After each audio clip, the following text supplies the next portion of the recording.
I like that picture.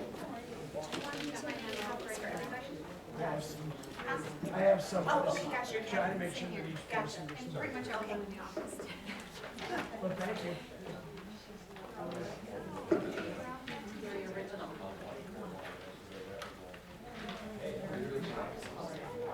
It's just easy.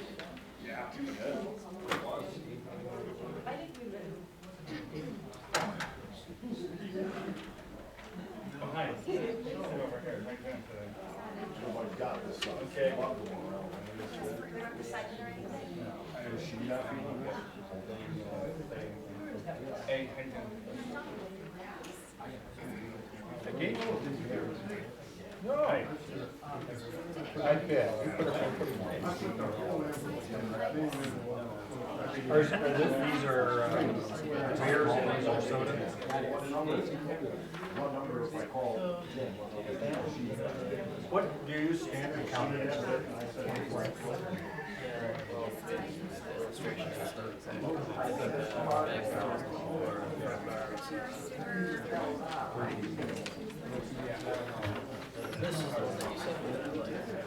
Yeah, I like, okay, I remember seeing it. I do like it. But it wasn't cheap either. Like I said, last time I checked, it was And I had to go. let's see where it was. I'll look it up again. I remember looking at that. But I really like that too. 93rd. And this one we make ourselves. Well, we make all of ourselves, yeah. Yeah.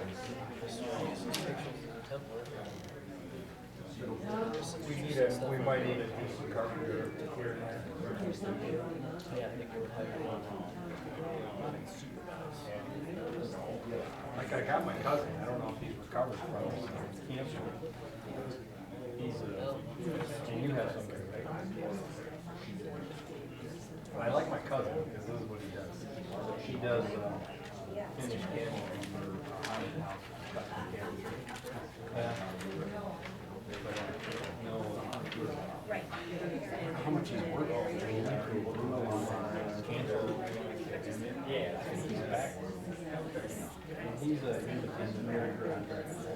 And they don't open space to have it that way because that's what. Yeah, because you're not going to get me to do this kind of work. No, what I'm thinking though is that, you know, restrictions so much places have so much good stuff.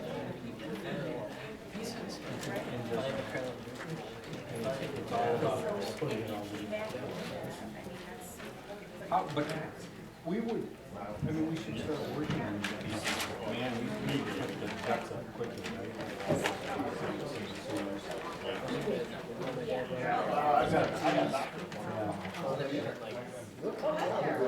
Maybe that's what he was shooting with the CDs. I thought I'd seen one. He wants to start looking at the pieces, I guess. I mean, to me, these are all. These are all good. I guess I like. I guess I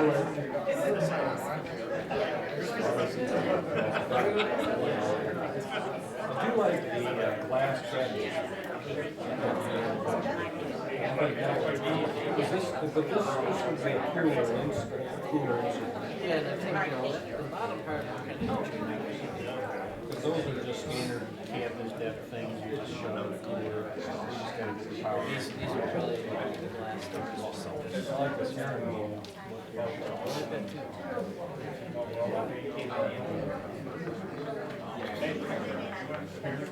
Very nice kid.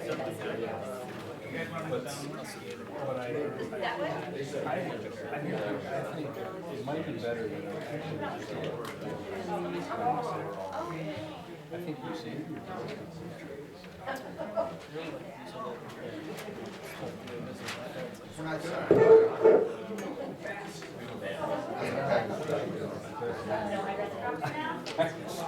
Because I am in the business world, I'm pretty much the same. And he's such a nice guy. Now, where is this show?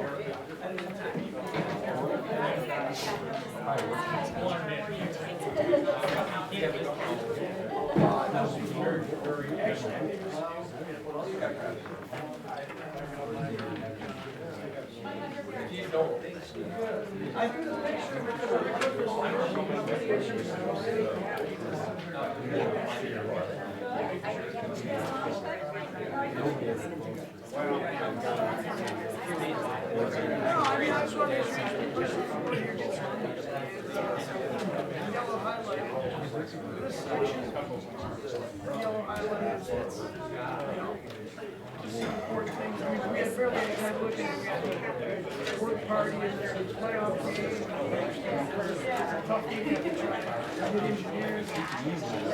So, I do think though, that I'm able for our senior attorneys to follow. And dismiss somebody else.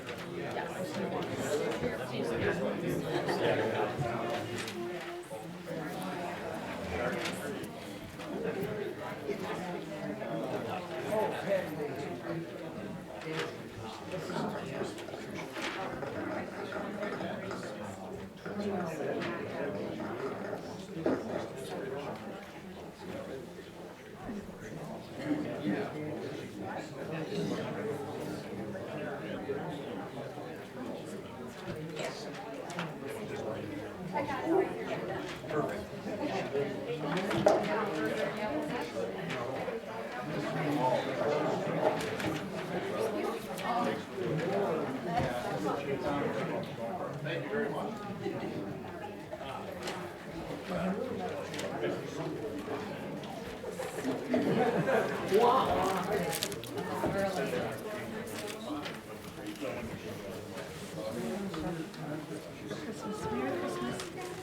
Well, I'll see it, play anything, but she won't, you know, it's the.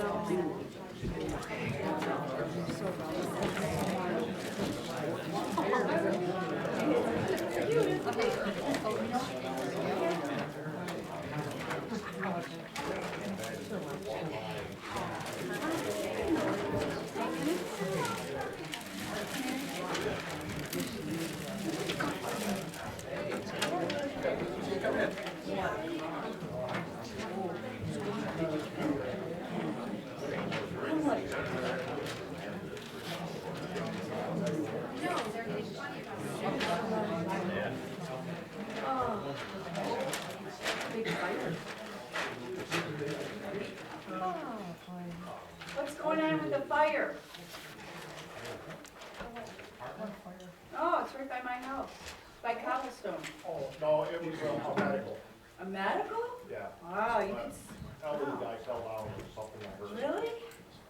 I wonder what I smelled then. I heard it fall down. He said, were you cooking? Hey, I am not that damn cook.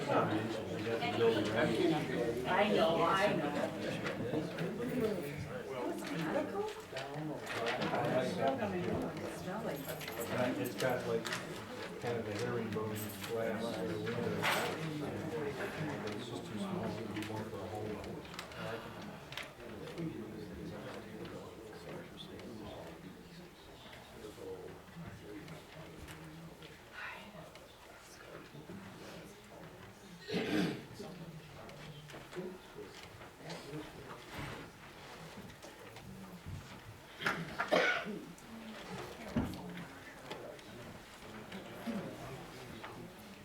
I feel left out. Everyone else is good. Get out there? I don't know. Yes. Yes. I hope to have it at least through the 11th of January. Maybe where's it, 12? My brother-in-law lives in Dallas, and through his work, he gets tickets. So I went to the Cotton Bowl last year, so he's our friend coming along. My mom turned 60 on New Year's Eve, so I can't. See, It's go a on big the birthday, 11th. I can't. See, go on. I'll go, well, that's Arizona, so I don't know if I'm gonna get lucky with tickets. Tickets to Dallas were like off-beat, good life, and they were $1,100 today. Once in a lifetime, buddy. I know, I know, Use those credit card miles or something. I know, I can't bail on my mom though. Not, She'd probably tell me to go, there's gonna be 2 games. you know, Just get my Arizona trip lined out. I think so. I'm not upset about the Alabama draw. It's a great job. I think actually Oklahoma's the most dangerous of the other three. I feel like I would have taken Clemson too. We'll see.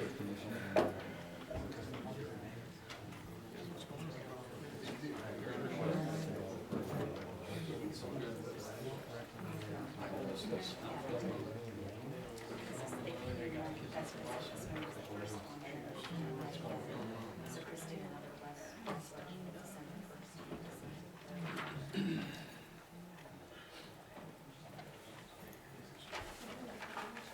1st.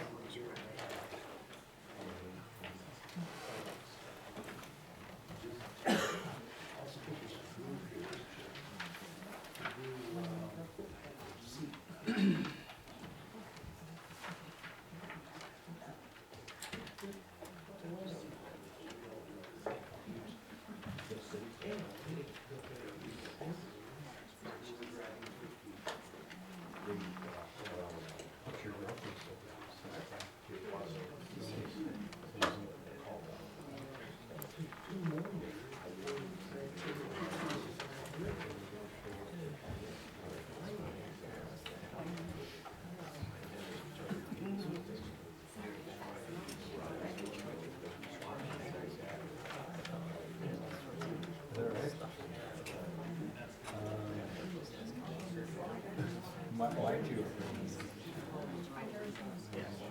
Sometimes bracket holding it down, it gets pretty corroded.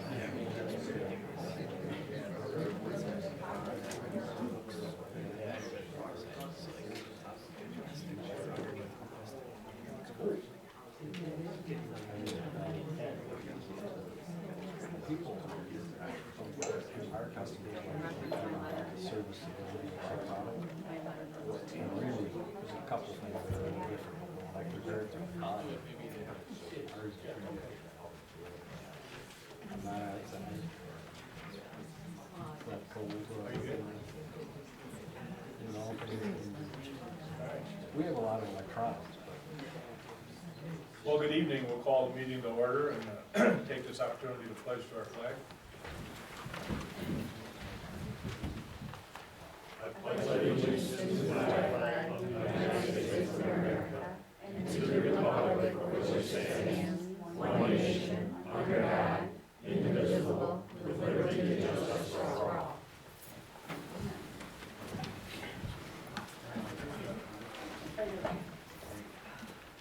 The record reflects we're all here. First consideration is the consent agenda. I'll move to approve the consent agenda as submitted. Or Call question by roll, please. Lyon? Yes. Michelle Cash? yes. Sean O'Neill? Yes. Tricia Carcone? Yes. John Hicks? Yes. John Dolan? Yes. Stephen Evans? Yes. All right. Any announcements or communications? As most people should remember, today is the anniversary, 74th anniversary of the bombing of Pearl Harbor, which at the time was still a Hawaiian territory, not a state. And on that day, or the day, next day, Jeanette Rankin, the first woman elected to high government office from Montana, cast the only no vote against the U.S. entering World War II, December 31. Any other announcements? Go ahead. Sure.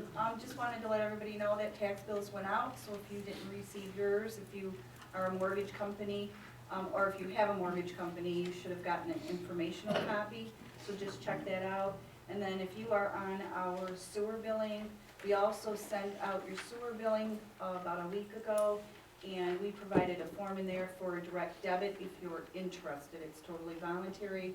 We had a lot of people that were requesting that, so we provided that. So that will be an ongoing thing, but those were my two announcements. Sean, you had some discussion with the city? That's good. Yeah, if you wanna, I can bring it up now. Yeah.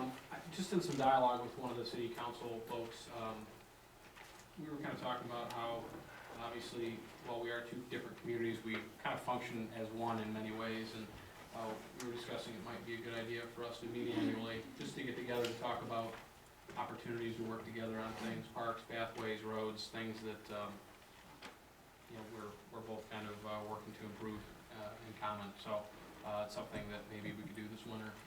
No real action requested, just kind of a discussion item, and kind of thought it was interesting and a good idea. We actually did that several years ago. Yeah. Well, it's Makes always good. sense. Well, we're one community, you know, I mean, even though Really, we're yeah. separate municipalities, we're one community, and one, whatever affects us affects them and vice versa, so it makes sense. So, good, Sean.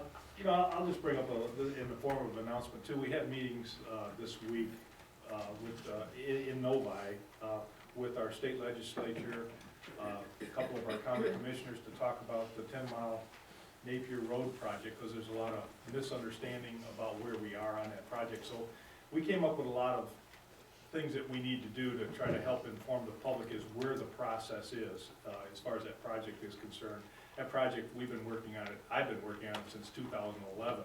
So the increased traffic today and the unfortunate accidents that have happened there have brought more attention to it. And obviously we've been trying to get the funding, and you know, it's a $5 million budget to do that intersection, lowering the hill, and also pave Napier Road. And those monies, we have to get in line for those dollars, because there's only so much money that comes through the Federal Highway Commission to the state, to Oakland County, then eventually to us, and we have to put our lot in there to try to get our projects done. So it is gonna happen, they're committed, there's a difference between committed and obligated. They committed the funds to us a couple of years ago for 2016 and 17. They ran out of money for 16, so they bumped us to 17 and 18, but the construction will take place in 2017. We already started on the engineering on it. Some of the survey work is already done. The county's working on it, and we'll probably have a big meeting between Novi and Lyon Township, probably in late spring. We're probably gonna try to have it at the South Lyon East High School, and really well publicize it. We'll have everybody out there so they can see the preliminary drawings and what's gonna happen and that sort of thing. So, and what we're gonna do, at least what I'm gonna do, and with some help of some of the folks from the township here, is try to give you a progress report. You know, maybe through a message on the website, or maybe put a page out there on the website to kind of keep everybody updated, because I think that's the problem. A lot of folks, based on their emails that they sent us, didn't know there was anything going on as far as planning and everything in there, and there's been a lot going on for a number of years. But these types of things, unfortunately, take a lot of time. So just in the way of announcement, we're gonna try to do a better job communicating project updates. Okay? Does anybody else have any things to announce? All right, we'll move on to call the public. Actually, just a question, what about the rest of 10 Mile? I mean, the rest of 10 Mile is a disaster. We have a meeting that's supposed to be scheduled either this coming week or the following week with the road commission to talk about what are the types of things they want to see for 10 Mile, notwithstanding there's no funding for it right now, but even beyond that, we've talked, Leslie and I have talked about it quite a bit, that we want to be proactive on this thing and even try to get some designs underway, and we are already doing land acquisitions through the developments that take place. We're getting land acquisitions. Leslie's been working on that to have the right of way when the time comes. So that meeting is going to take place in a couple of weeks. I think the paper wrote an article about that this past week, that we want to try to be proactive and get some stuff started. So we're going to be working on that. I like to heard that. Yeah, absolutely. I'll let you know when we'll probably go out to the county to sit down with it. Okay. Any other announcements?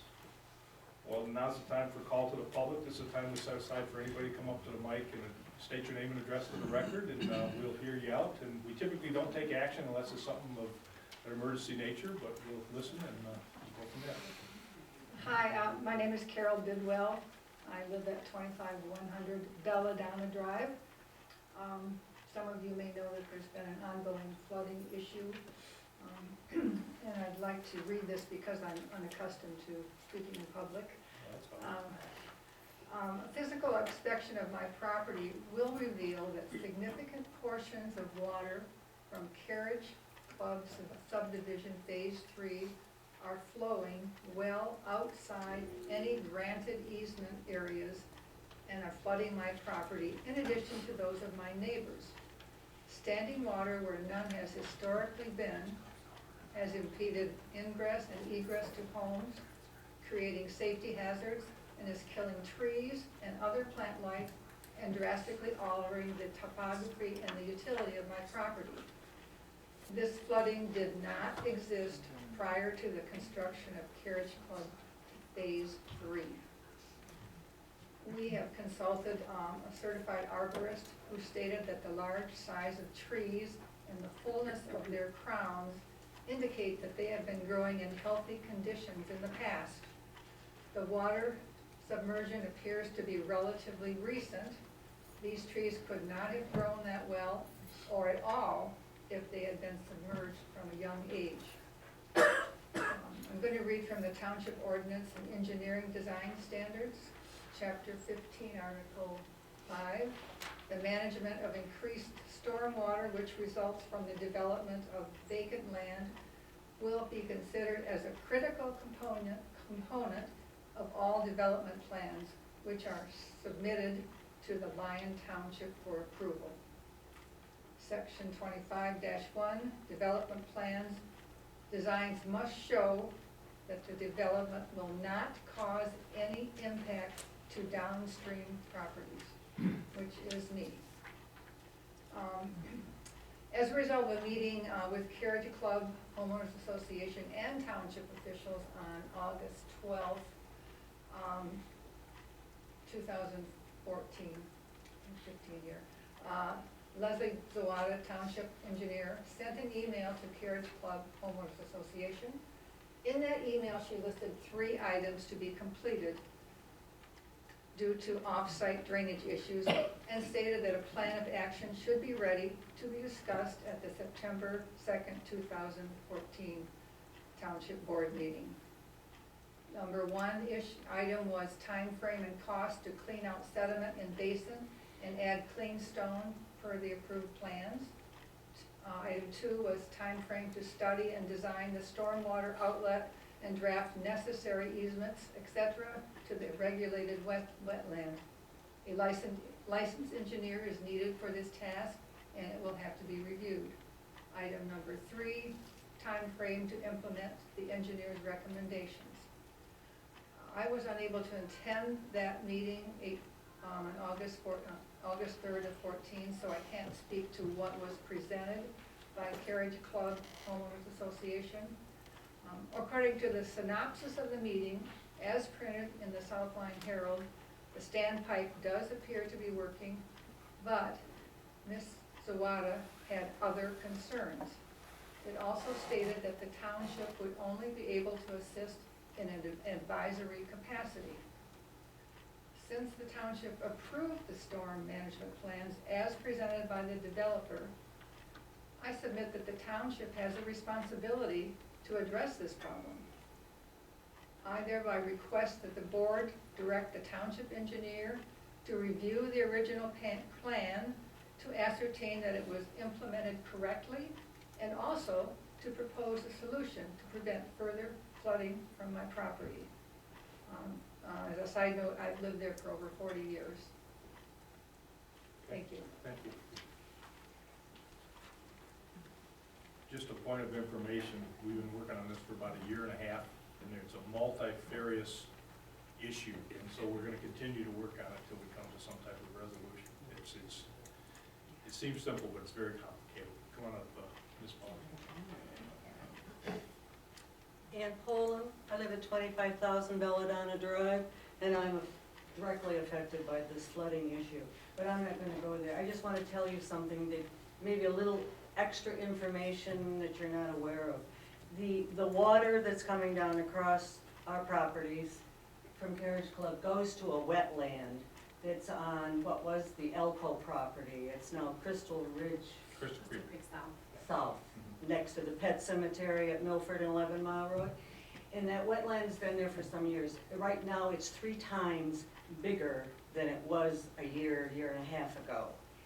And drove by there, I drove that area all the time, and out in the middle of that property, there is becoming a pond that's some distance from the wetland. So obviously the water, there's a lot of water in that property, and it's not only in the wetland, but it's trying to move toward Milford Road. Also, because of the water that's coming off of Carriage Club, we're getting through that drainage thing into that wetland. You're getting fertilizer that's been used on the property for grass and shrubbery and whatever that they do there, which is fine. And you're also getting a lot of silt that's coming out of that, going through that drainage system across our property into the wetland. And so it's filling up. And now you have all kinds of invasive plants growing in there, which is in reality, maybe I don't know, but it may destroy the actual process of the wetland, trying to move, you know, it's building up. So anybody who's gonna be developing on that property is gonna have a real problem. If they don't know about it now, they need to get over there and take a look at it. And this is not going to improve until somebody, whether it's the township or the developer from Carriage Club, decides to do something about this water issue over there. I have standing water along my driveway. Right now I can get in and out of my driveway, but you know, I pay property taxes, and that includes fire and the police. About 85% of the time, they could not get to my property. So if I got murdered, or had a robbery, or had a fire, I'm paying taxes for no service. Okay, thanks, Ann. Any other comments or concerns? Steve Elmsey, 518-248 Mile. Do you want Shadowood now or when it comes up on the agenda? We're gonna discuss it and have an opportunity to talk. Fantastic. Any other non-agenda item that somebody would like to speak to? Jim Hamill, 24 Martin Hill Road, South Lyon. This is for myself. I don't know if it's correct or not, but on parliamentary procedure, when you make a motion and you second it, that means you put it on the floor for discussion. Doesn't mean you have to vote yes or no for it, you can vote either way. But when you say I support a motion, I feel that means you literally support it. So that's my comment. Okay, thanks, Jim. Parliamentary procedure, just for your knowledge, is really up to the board on how they want to actually pursue it. Sometimes it's more formal, sometimes it's less formal. I think we've struck a pretty good balance between formality and non-formality, let's put it that way. Any other comments? Okay. Lanny, real quick, just on this Belladonna thing, is it possible to get an update for the next agenda? I mean, it's tough to get into it all maybe right now, but can we maybe have on this for an informational update, just so we can understand where things are at in response to the... Yep, we can do that.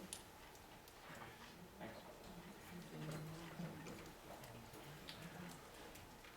All right, we'll move on to the reports. Start with the DDA report. Good evening, everyone. Couple items. First of all, we want to congratulate Evolve Salon and Spa for celebrating their 5th year anniversary here in the township. We did have a ribbon cutting event for them in November for that. Also, this past Saturday, we offered free photos with Santa over in the Lyon Plaza area, which is where Leo's Coney Island is. And we had a good turnout. Walked with some very happy kids, and they were able to write letters to Santa and put it in the mailbox. And just wanted to remind everyone that we do have a mailbox here at Township Hall. So for people who have kids or grandkids that want to write letters and send those in the express mailbox to the North Pole, they can do so. And if you put your address on it, we'll do our best to see that the elves respond back. Also wanted to bring to everyone's attention that the DDA will be holding a business network holiday get-together this Thursday, December 10th, from 3 to 5 p.m. at Abbey Park. All of the businesses, not only in the township but in the area, which would include South Lyon, are invited to this event. It gives us an opportunity to let them know what type of new businesses have come into the township and what we're planning to do. And also an opportunity for businesses to meet Leo. So we're gonna give them an opportunity to get to know our event organization a little bit better at this event. I did want to bring to your attention that we did have an accident on Thanksgiving morning at the East Roundabout. Unfortunately, there was no proof of insurance, so we're going to be pursuing some cost recovery on that. It's a couple $1,000s worth of damage that was done, but we're following up on it. And then also the DDA is looking to do some improvements on lighting in our pedestrian crosswalk areas. So we have a meeting tomorrow night and we'll have a presentation by a lighting company that's coming in to give us some information on that. And that concludes my report. Okay, thanks, Tina. Fire department?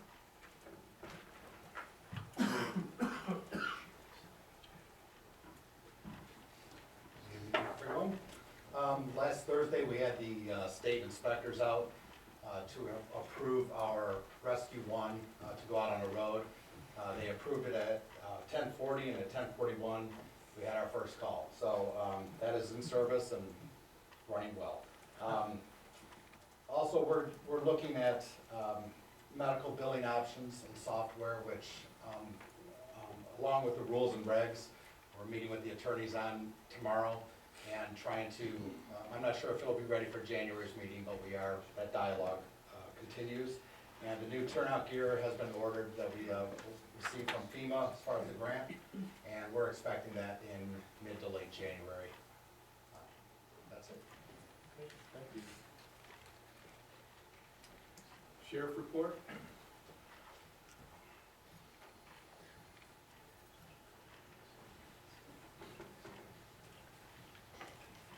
Good evening, everybody. I got busy this morning. I forgot to pass along to you about a break-in dinner we had over the weekend. It was on 8 Mile. There was a substantial amount of money taken out of the safe, along with some precious metal. The safe was in a closet hidden away, so somebody had to know where it was at, so I don't think there's any big cause for an alarm, but we are still working on that. I know the guys have been, we got the new stop signs at 9 Mile and Griswold. We had some complaints when they were first put up, people were running the sign, and I think they had, the Winds Road Commission put it up. People could see the flags or whatever, the sign saying the stop sign was there, but it was blocking actually the stop sign's view, so they were still going through it. We've been going down there and, making some friendly traffic stops and reminding people, hey, it's a new stop sign, slow down, so the person that was complaining isn't calling us anymore, so I think it's worked. And the guys have been 10 Mile and Napier, along with 8 Mile and Griswold, and stepping up patrol. And tickets have been issued, it's just a speed issue on 8 Mile, just because of the, it's wide open and people get going from the city, or either direction, and some tickets have been issued. So, Good. All right. that's it. Thanks, Mark. This planning commission. Okay, we had 2 meetings in the month of November. The first one was on November 9th, and on it was the medical marijuana, which Chris is drafting on ordinance for us. And we're just going through that process, which the law changed and we're required to do it, so Chris has been working on it. We also had an informational meeting provided to anybody in the township on the master plan revisions. And no action was taken there, it was just for information that the planning commission held. Then on November 23rd, we actually had the master plan public hearing, which unfortunately I was sick and Kurt Radke was on vacation. So that was tabled and it should be back on the planning commission for the first meeting in November 14th. So, December 14th. So that was the planning commission. Good, thanks, Betty. John, you have the report for the zoning board and Mark? At the ZBA, we approved the variance from 150-foot road frontage required because of a difficulty providing a driveway to an 8-acre parcel after a lot split was from parent parcel. And it would have been a landlocked parcel if we did not approve that reason, providing a practical difficulty. On the Park Advisory Board, we had a resignation. Julie Foley resigned, and she had too many other commitments that kept her from the meetings. And we agreed there would be no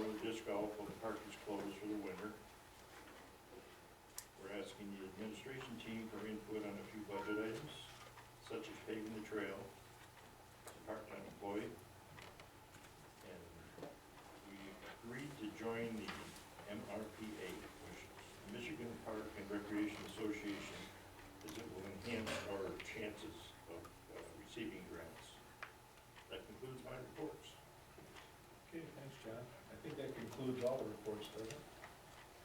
So then we'll move on to consider the agenda. Is there any changes or additions?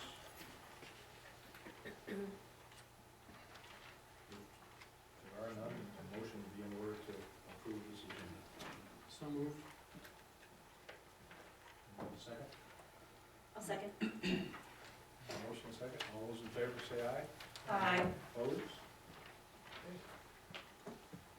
We'll move on to the unfinished business portion of the agenda, which is Shadowood, the preliminary plan development, option 2. Okay, Odawa Development is proposing to develop a 141-unit, single-family detached residential subdivision located at the northwest corner of 8 Mile Church Road intersection. You'll recall that this was on the November 2nd, 2015 agenda. Several concerns were expressed, many of which focused on the layout of the northwesterly part of the development. The board also expressed doubt about the density calculations and decided to table the plans to allow the applicant to prepare a parallel plan. Parallel plan is one that illustrates the number of units that can be developed on the site under conventional R0.5 zoning, which is the current zoning. The parallel plan is not meant to be a detailed drawing, but it's supposed to be in essence, a plan that shows how many units they could fit if they wanted to pursue R0.5 zoning on the parcel. Parallel plan, which is on sheet 29 of the drawings, shows a conventional rectilinear layout that is designed to maximize density. Open space is not required under conventional zoning, so all the land is covered by lots, road rights-of-way, and detention basins. 133 lots are shown on the parallel plan. A 5% density bonus results in 140 lots, and the applicant is seeking approval for 141 lots. We've evaluated the parallel plan and found that it complies with the design standards in Division 4 of the Township subdivision ordinance. With respect to the revised plan, they've also submitted a revised, not parallel plan, but the plan that they would like to have approved. And it shows 141 lots, 2 fewer than on the previous plan. Lots generally have a width of 87 feet or greater, and the lot data table on sheet 1 of the plans indicates that the average lot width is 89.39 feet. Lots range in size from about 11,000 square feet to about 20,000 square feet. The development consists of 2 segments connected by Boulevard Road. The southeast segment has access to Chubb and 8 Mile roads, and the northwest segment has no direct access to public road, but the plan provides 3 stub roads, 2 to the west and 1 to the east. Revisions to Spruce Run and Cedarwood Way have been made to make them more curvy. I guess that's the best way to describe it. There is a heavily wooded area in the northwest corner of the site. Because of the reduction of 2 lots, more of this wooded area will be protected. Because of the reduction of 2 lots, the amount of open space will increase to 16.26 acres, which is 21.7% of the gross acreage. And the minimum required amount of open space is 15% of gross acreage. The applicant proposes to extend sanitary sewer and water mains from the north. And note 3 on sheet 11 indicates that the final route of utilities and agreement among the property owners regarding their extension will be submitted before final plan development approval. Now, the rest of our review is pretty much the same as you saw at the November meeting. So to summarize, the 4 changes that were made were a reduction of 2 lots, an increase in the amount of open space, protection of a greater proportion of woodland in the northwest corner of the site, and introduction of curves in the roads in the northwest part of the development, both for visual interest and to address the long straightaway. And that concludes my report this evening. Okay, thanks, Chris. Developer like to comment? Yeah.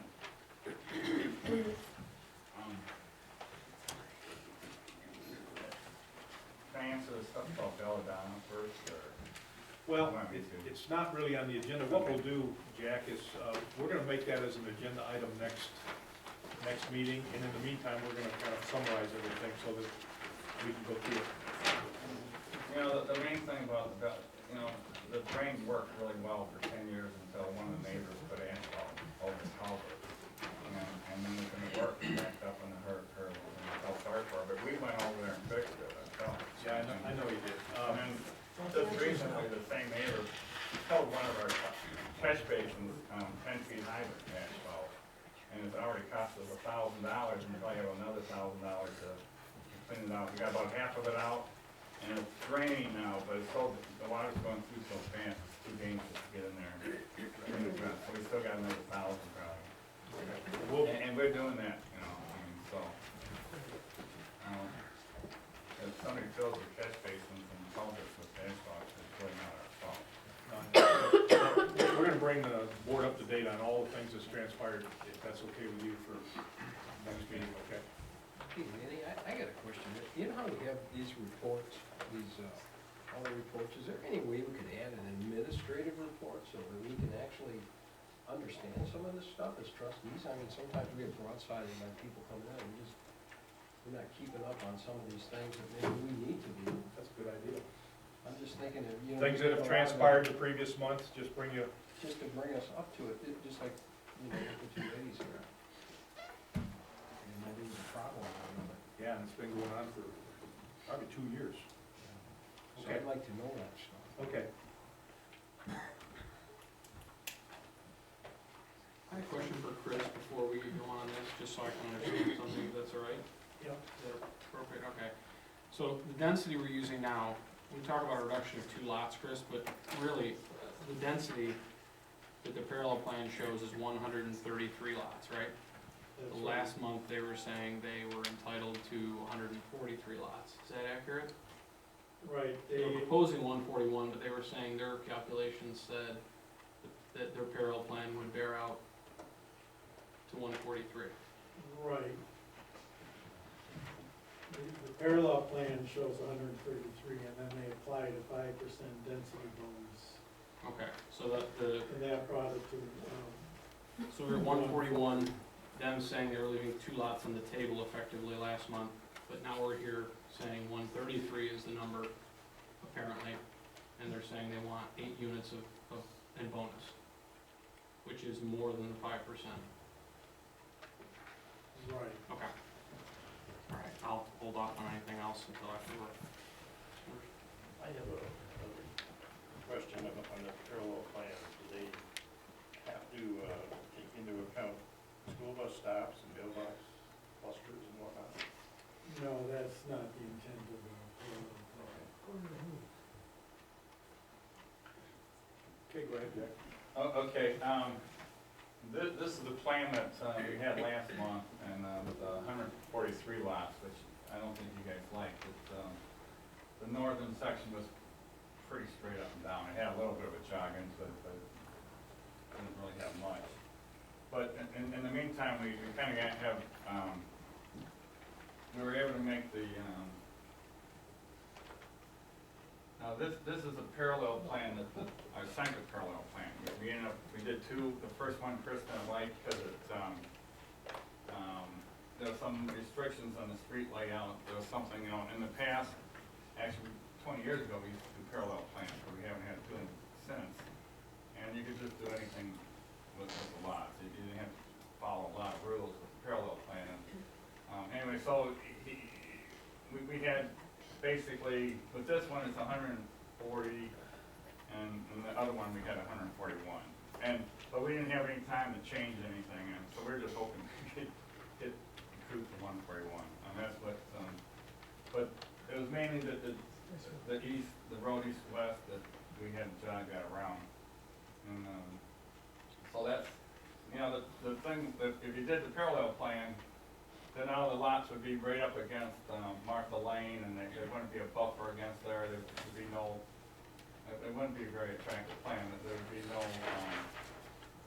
green belt berms along 10 mile, 8 mile and Shove.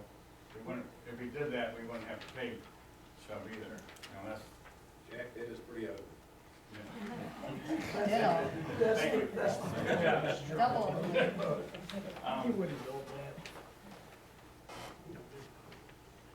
Okay, this is the new layout.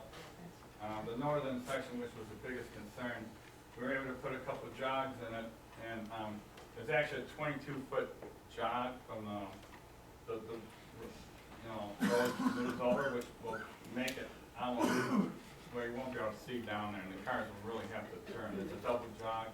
And one of the reasons we're able to do the jog now is that if we go with a 25-foot, 35-foot, 25-foot setback in the front to the garage and 35-foot to the house, that'll give me, the lots will be deeper, and we'll be able to have, you know, decent-sized lots, even though they're jogged.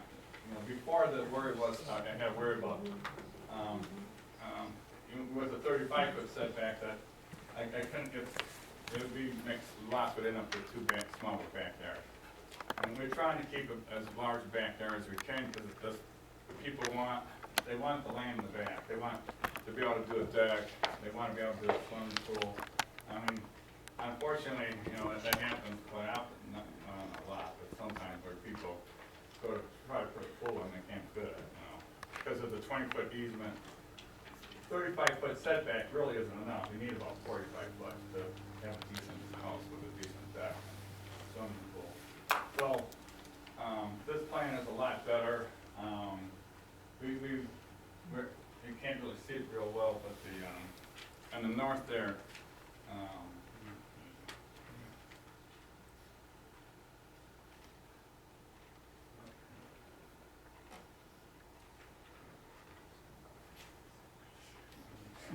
anyways, the north up here, we pulled all the lots down, so we ended up with 90 more feet of woodlands preserved, and that's saving 90 trees. Can Dan point that out while you're doing that there? There you go. I'd like to see what you're talking about.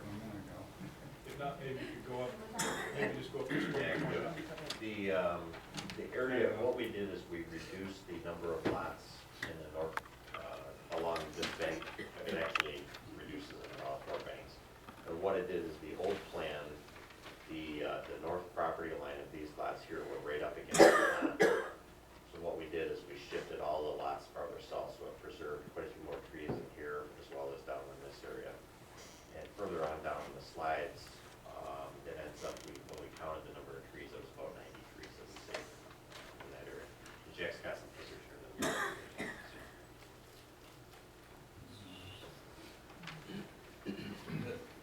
The south area didn't change. Actually, I think we made the cul-de-sac a little deeper is what we did. And we added to that layer, but we took more out of the northern section.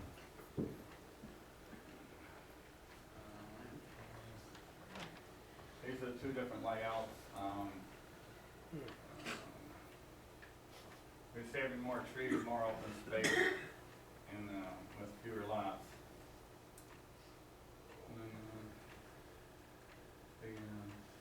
If you look at Woodwind, they have a long stretch right here, and there's a little jog here, and it's about only it's 15-foot jog, kind of in the middle, and it does break up the eyesight. You can't, when you drive down there, and I got some pictures that'll show it. So this one over here, and our plan would be like 22-foot jog. Unfortunately, I took this one out of the garbage cans were out, but you can see that this is from one end, that where the one garbage can is in the middle there, that kind of breaks up the view, and it's a lot simpler than what, and then this is from the other side. I think the one on the left is from the south, the other one from the north. And but it does break up the speed too, that the cars driving down there. And, by moving that 90 feet down, we're able to save another big, there's a lot of pretty dense trees in there, it's really nice. And this is what the inside, on the right side is what the trees look like. You can walk in there, and it's not like weeds and brush, so anybody can just walk through there. And you know, because the canopy's so high that the weeds and stuff, bushes aren't growing on the bottom. So, I mean, it's, to me, it would be very peaceful for somebody to go back in there. That's why we bought that extra 2 acres. The picture on the left is one of the neighbors, there's a wetland that the water drains into, and that's, they have a bench out there to look out there and enjoy it, so. Obviously, the neighbor likes thinks it's pretty. And, this is about the open space. With the planning commission, the biggest issue was always open space. It wasn't really the density. They were more concerned about how much open space we have. And we have to have 20%, and we're ending up with 21.7, 16.2 acres. And a lot of the open space we can't count as usable open space, like the green belts, the berms along 8 Mile and Chubb Road, we can't count those. This particular site actually has 2 main roads, so we lost like 50 foot by, a couple thousand feet of we couldn't count that as open space. And also on the north, well, not the north, but the north of the lower section against Martha Lane, we put a 10-foot buffer there, and we weren't allowed to count that as usable open space. So, and then on the entrances, we have like a 20-foot kind of green belt, so that the houses that are on the corner by the boulevard entrance won't have entrances. Their side entrance garages when I come on to the boulevard, they'll have their own side entrance garage. Can't do that. In other words, they'll be on the main street. So that'll be more decorative, like Woodwind. They basically has a, you got your boulevard, plus you got a green belt to landscape on each side of the entrance. So that's going to be first-class entrances on Chubb Road and 8 Mile. But when we end up with 26 acres, and it's actually 35.4% open space total, because we can't count the detention ponds. And you notice those ponds are pretty big. They got to be double. The basins are the way they are. So.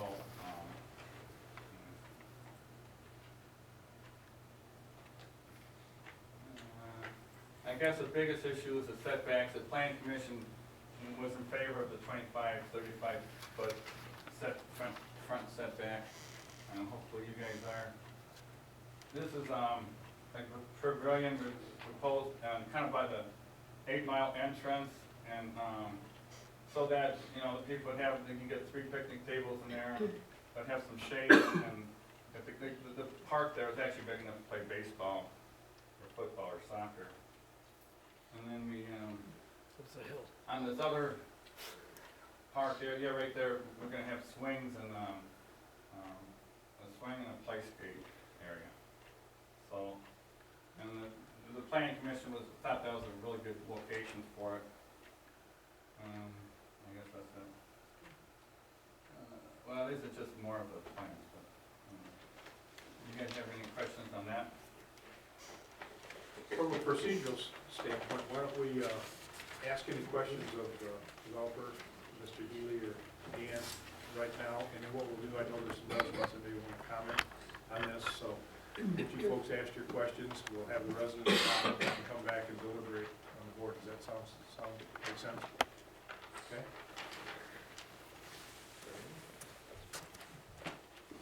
So anybody have any questions for Jeff? Go ahead. I have a few. How much of the road are you gonna pave on Chubb Road? Okay, to the end of the subdivision. There's where it ends. North is up, so we're paving the whole frontage, the whole Chubb Road This is frontage. upside down, unfortunately. You can come down there, oh no, okay, it's all the way to the Martha Lane, basically, to Martha Lane. Just short of it. It's like about 1,320 feet from the plan, Steve. Okay. So like I from said. 8 Mile to the northerly. And we're also straightening out the, Intersection. intersection, because they don't line up, and which is really not, I guess that's something to do with the surveying issues with the, and 8 Mile, they corrected all the changed areas of, and the earth gets skinnier as you go north. So that's what my explanation was, but, so we think we're gonna make the place a better place after we put the road in, so. Okay, the next question is on density. There's some question on the density. Are you within your 5% or over? We're just over right now. Well, that depends, I guess, on which plan you go by, you know, if, How about this plan right here? okay, with this one right here, we're one lot over. And you're over? Yeah. Okay. You can't be over. Well, we're almost over. But we really didn't have, you know, Jack, you're coming before the board. yeah. And you know, if your density bonus is what it is, you're over. So why even bring it to the board? I mean, really, until you really meet the requirement. No, okay, we really didn't have, we really didn't know exactly what the numbers were until about like a week ago, and we really didn't have time to say lot out. And theoretically, the board can approve it, and if you use the density calculations that the township's been using for the last 10 years, we would be allowed 150 lots. Or are we township law? And I'm not saying they're wrong, it's a different method that was used prior. The prior was a kind of complicated, how much land and a percentage, and we calculated out at 150 lots. All the way for the last year we've been working on it, it was 150 until just last month.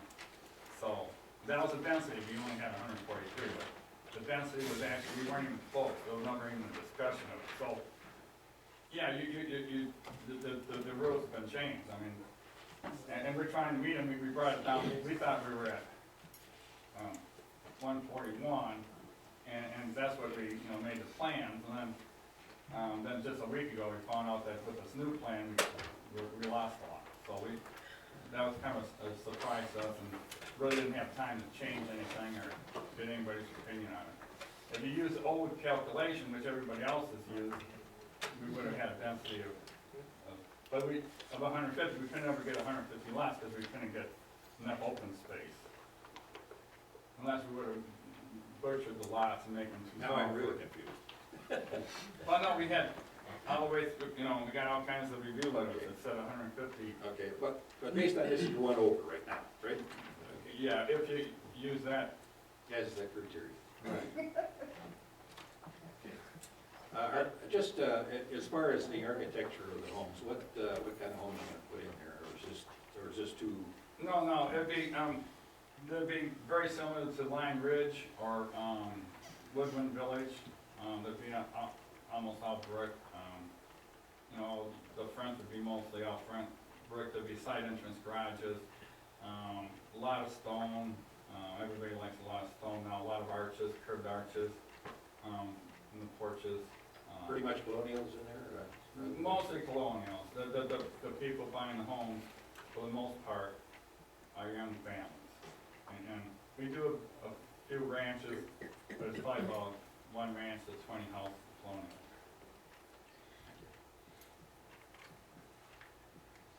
You mentioned that we changed the rules, and Well, you always had to assess, our ordinance always said you must assess how you arrived at the number.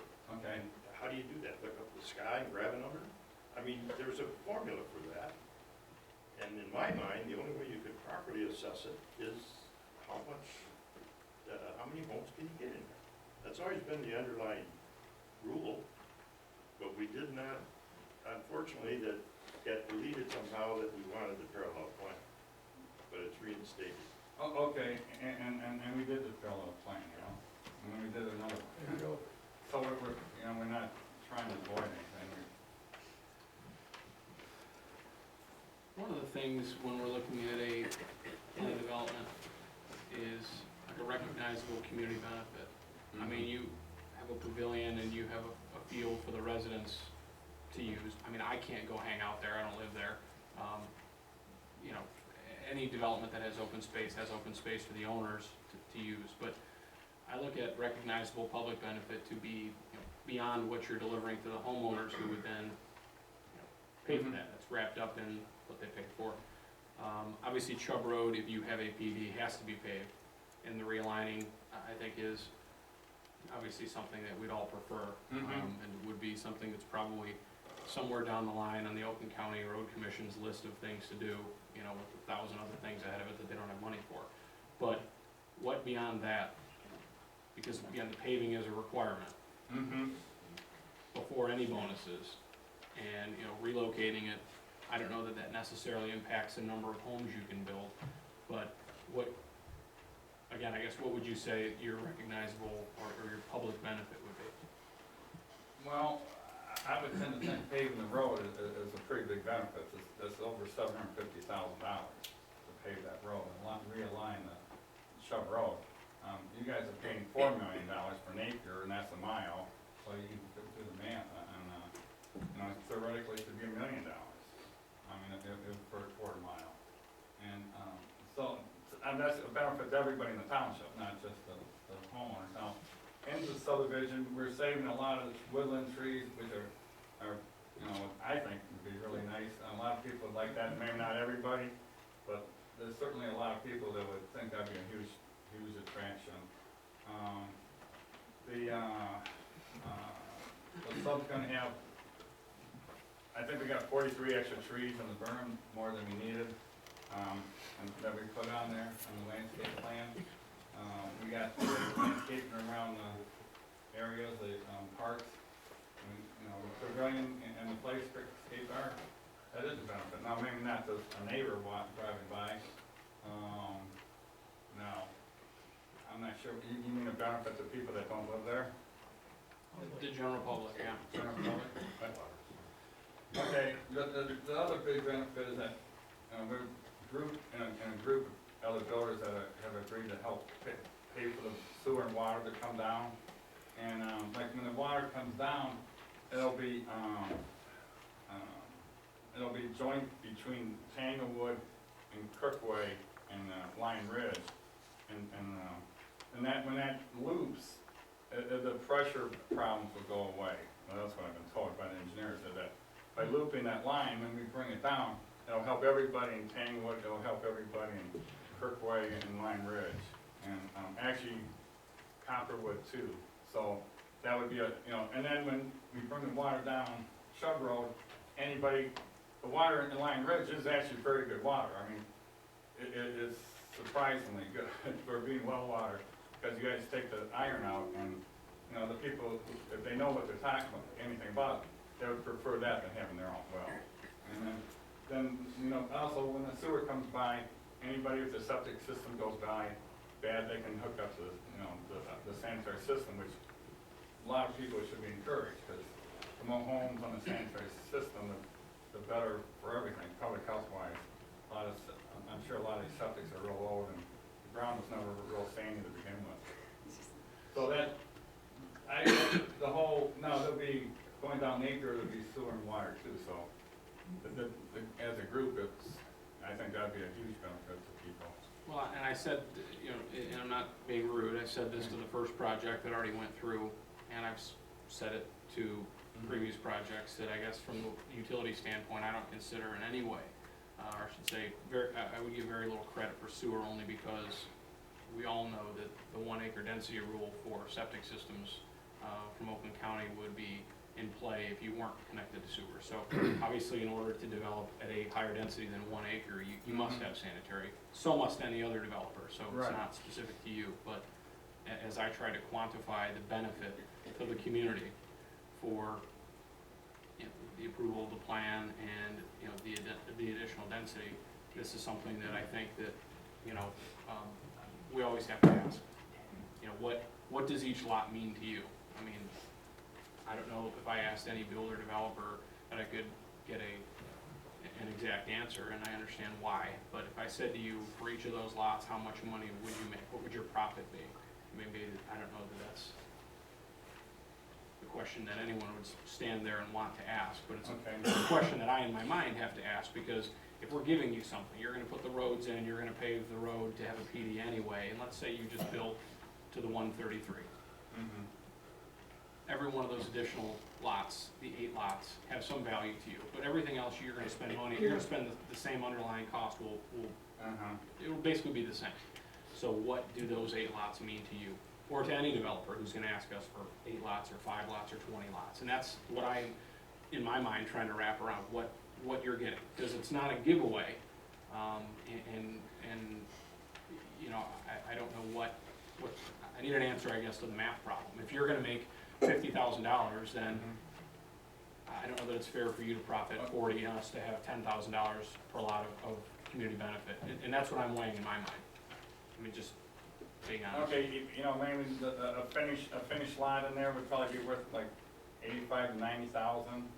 And then, but you have to figure, you have, buy the land, you gotta buy the, you know, the construction, so, you know, you'd be maybe making 30,000 profit on a lot, so 8 lots really gonna be, it certainly isn't worth paving the road, I mean. And I guess I look at it, Jack, beyond just the lot, the house and everything, the average house, not your highest house, not your lowest house, but when you look at the value of the lot and the home you're eventually going to build, you know, what is that number? I mean, that's the number we're really looking at, because when we're giving you a lot, we're giving you a home, we're giving you a home site to profit off of, and I don't know what that number is.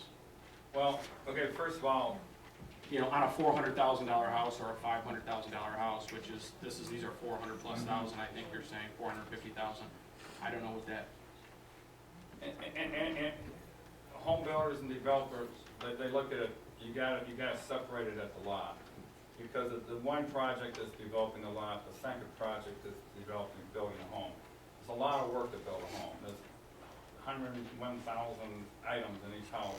And, you know, if anything goes wrong, you're in trouble. So, building the home is a separate profit item. It really can't be thrown in, mixed in with developing the lot. When you develop the lot, what can I sell that lot to?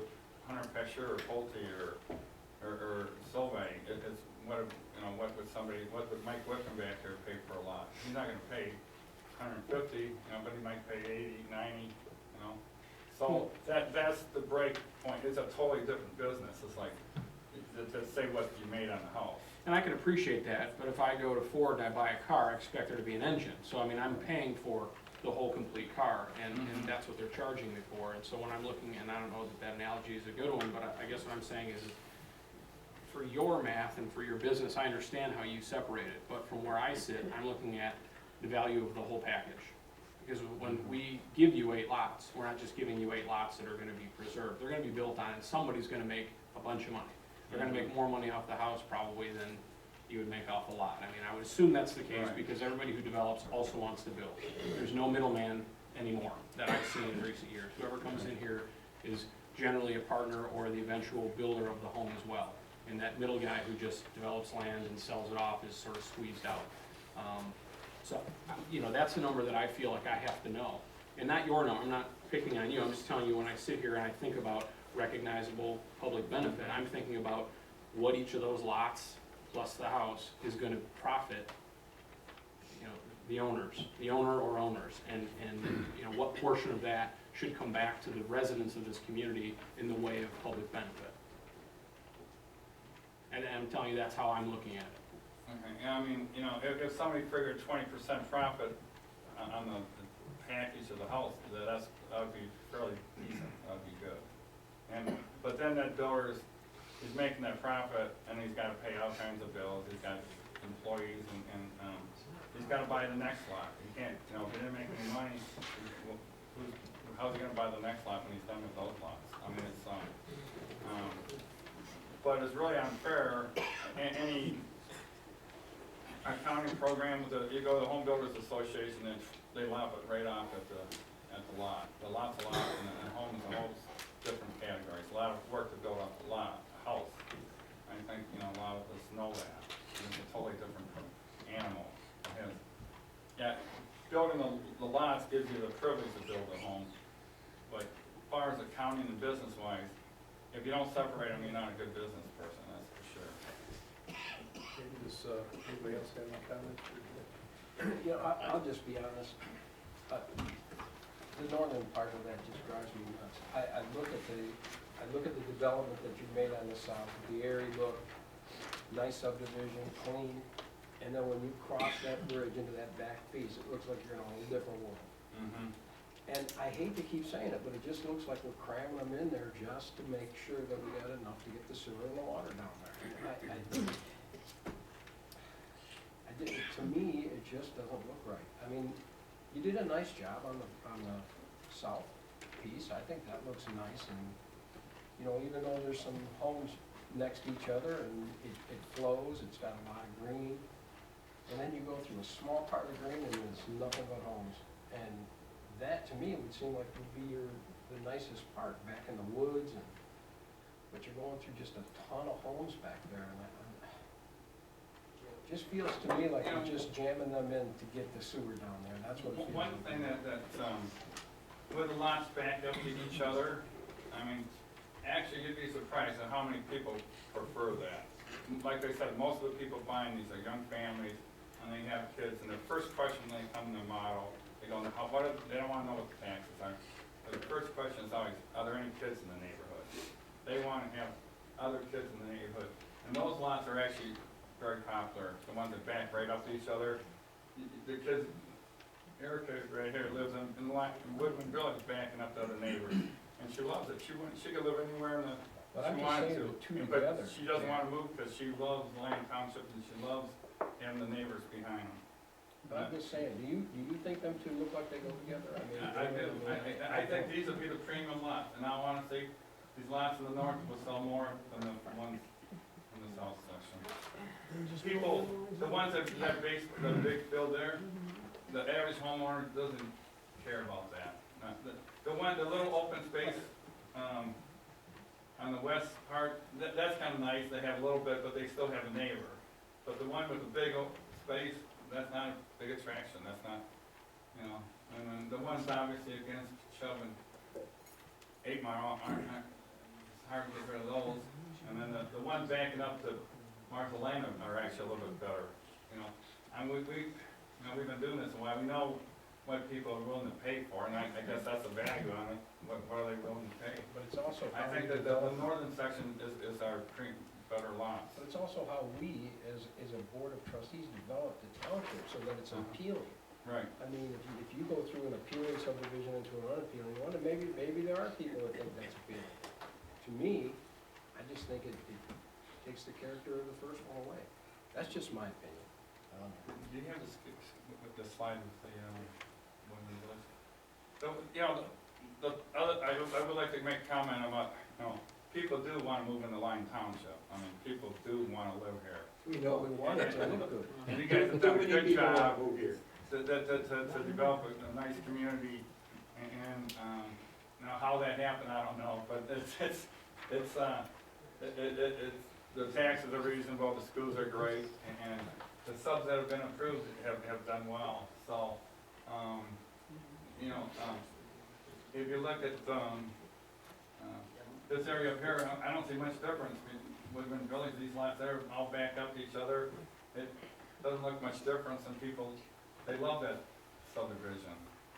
One of the great attractions, of course, is that the school there, the Harvey Elementary is a huge attraction. But, you know, it's, people moving here and bypassing Farmington, bypassing Novi, and wanting to move. In the past, only people moved to Lyon Township was because they couldn't afford Novi or something. But now, they're willing to drive an extra 20 miles to come out to Lyon Township, so. And this subdivision we're proposing, I think, will be a benefit.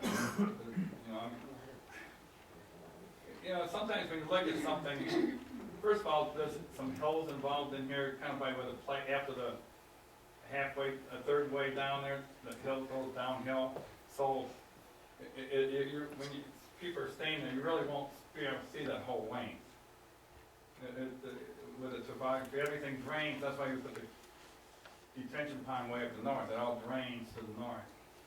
And, I know that property very well. I mean, I grew up right down the street, and I know the line of the child. you know, one of the reasons, I mean, we could have left more lots out of here, but then the people other people wanted to have more of an open space on that park area, that they like that, so, and we can't hit, we got 36% open space, we're gonna have some lots in some, area, it can't be all open space.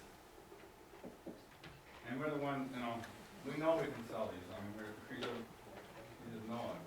And it, being on 8 Mile, I think maybe some of the traffic may be going down 8 Mile more than 10 Mile.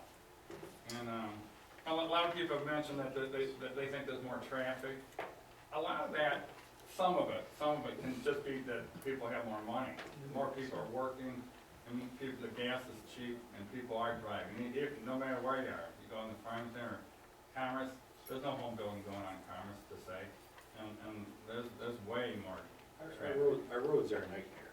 Yeah. Milford's a nightmare, 10 Mile's a nightmare. You know, and if 8 Mile keep too. going, we're gonna have more nightmares. We just, our You know, roads can't handle it. Hopefully the east-west roads, as they get, the north-south roads, as they get paved, will help the situation. Griswold's gonna probably help a lot. And then if Napier ever gets paved, it'll help. Does any other board members have any more comments?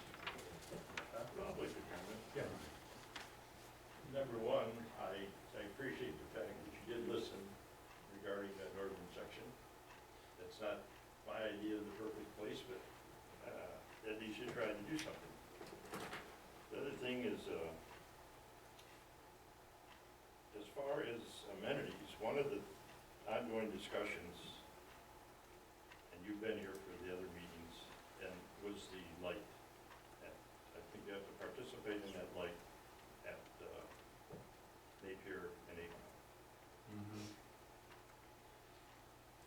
And Wooden Ridge has already agreed to, and we expect quite frankly, each development to contribute to that. Well, yeah, I'll contribute. First of all, I gotta remember, we are paving quite a bit of, roads that the other guy isn't paving, and we are. So, but I would still contribute, especially if we get the 41 lot, 141. So anybody else want to comment, make any comments before we allow the residents, there's some folks here that want to comment? I'll reserve some comments till after. So why don't, if you folks don't mind, why don't you just sit down there and rest your legs for a minute? And we'll open the mic up for anybody who wants to come up and comment. Just state your name and address for the record, if you would. Hello, my name is Michael Cosman. I live at 26438 Schumann's Way. I live in a newer subdivision on 11 Mile, so I don't have any personal interest in this sub per se. But I've been coming to a couple meetings now, doing my research on all of the building going on. I do understand it would be a tad hypocritical for a new resident in a new subdivision to complain about another subdivision going in. But after what I just listened to, I respectfully think that was a poor presentation. I'll agree with Mr. Dolan that the layout looks like tract housing. You admitted in public just 10 minutes ago to people that complain about the drainage, that's not your fault, and I don't... If you just address the board. Okay. Yeah. You can raise that mic up so you don't have to bend over. So, my concern in my subdivision has been from the builders and the developers not owning up to what their responsibilities are. And it is upsetting to hear other residents having problems with drainage in their yard and the builder immediately telling us that it's pretty much not his problem, that he's already spent $1,000. These are gonna continue to happen. We're gonna cram in as many lots as we can apparently and go as fast as we can. There's been a lot of counterpoints to your own presentation. People want to live in this township because it's a nice place to live. It's not Novi, and we don't owe the developers anything. I think I'm not alone in this. 10 years ago, maybe we did need development. We don't now. So it is quite upsetting to hear that although there are rules that were stated and are in place, that they just want the favor to be done. I quite honestly am scared to pull out of Kroger on 10 Mile right now after I shop because there's so many trucks, so many construction trucks ready to run me over off the road. And I just can't understand the thinking that we can't stop and think about this, so thank you. Okay, thank you.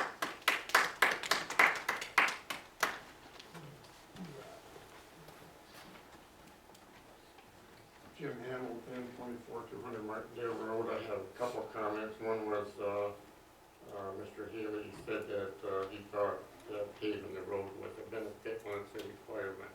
It's not a benefit when it's a requirement. He's required to do that, so don't count it as a benefit. The other thing is, I think that the planning commission's been shortchanged and the public's been shortchanged, but neither one of them saw this plan at the public hearing or at the planning commission. So I think they've been shortchanged. Thank you. Good, John. Anyone else like to comment? Steve? Steve Emsley, 51824 8 Mile. That went on a long time, and I heard of so many different things. I'm trying to scribble it down. As was previously stated, we didn't get a chance to see this. It just magically appeared this evening. Number one, he's not entitled to 141 lots. He's not entitled to 140. On his second parallel plan, he's entitled to 139 to be under 5%. The 140 is a roundup, correct? Anyway, you have the math in front of you. I gave it to you. He's not entitled to 141. He's not entitled to 140. If he's going to tell you that Northerly sells so well, then forget the extra lots. Let him build his parallel plan. He's still got them all lined up against neighboring lots. Who cares? He's standing here telling you, my people don't care if there's green space. These northerly lots sell better. Don't give him the bonus then. Build the underlying zoning. Who cares? What are we getting out of it then? Why would he possibly come here to do this other than to get his other lots? He's telling you the crap lots sell better than what we perceive, and the whole idea of a PD is to give green space because the perception from the board to me over this entire year has been green space sells. Green space is good. What the man just stood here and told you was forget it. Tract housing sells better? Good. Let him build the underlying zoning. Don't give him his 7, 8, 9 ridiculous houses he's asking for, and reduce it in any way that you can. There were 2 parallel plans that got awkwardly ignored, so I've already addressed the math there. Wouldn't build his parallel plan, but maybe he would. The houses off of this compared to the parallel plan, they still jam up the neighbors. It's not like he's left green belts along the neighbors' lots there. He's jammed them right up against all the neighbors' houses. The green space is only for the people who live there. It's not like he left some kind of buffer for the people to the north because he can't even orientate this right. He didn't leave anybody a buffer except I'd be happy, I guess, if I lived behind that wood lot that's being preserved that was only purchased to get green space. Anyway, he says something crazy about county ponds not being counted as green space, detention ponds. Come on, do we really have to listen to that shenanigans? I mean, it's just misleading. Everybody has not used the old calc. I've sat here and watched you take the Windridge parallel plan. And I want to hear that everybody's used some old mathematical calc. I personally watched Windridge come in with a parallel plan, and then I hear, but for 10 years we haven't done that. There's so much misdirection and so much just, let me find the right word. There's so much not 100% truth coming out here. I can't even keep up. Tanglewood has its own well. So you're going to talk about looping this up for pressure. Last I checked, sitting in a water meeting, Tanglewood has its own well. No. Tanglewood Belongs to us. it belongs to us. It's part of our Okay, so but to be fair, if they get cut off from the system, there is a well in Tanglewood. So they have built-in redundancy by essence of having Leave a that well. subject alone because you don't know what you're talking about. Well, Just hold on. Move on, but leave the Tanglewood well out because it's a part of our system. But it's specific because we're being told as a community benefit that that's being looped. And because it that part's provides, true, and we'll explain. because it provides redundancy. However, there isn't well there, so the average human who's not as wise as you would assume that that redundancy exists due to the fact there's wells in the neighborhood. Engineering reports, show them to us. He's telling us there's engineering reports saying this and that. We're gonna have good water pressure, we're gonna have all that. Produce them for the public. They're not on your website, we haven't seen them. We've seen no engineering report saying that that we have anything in place to make sure this water pressure is good or that loop's gonna fix it. We have some guesses, we have some estimates. Last time I checked, the EPA and everybody else has not approved the amount of pumping. If they have, it has not been produced for the public for us to review. He said water and sewer goes down to Napier and 8 Mile. It doesn't, it cuts the corner. There's so much misleading stuff. The connection, you said it, what's it called, a parallel connection fee I'd have to pay, or a lateral fee?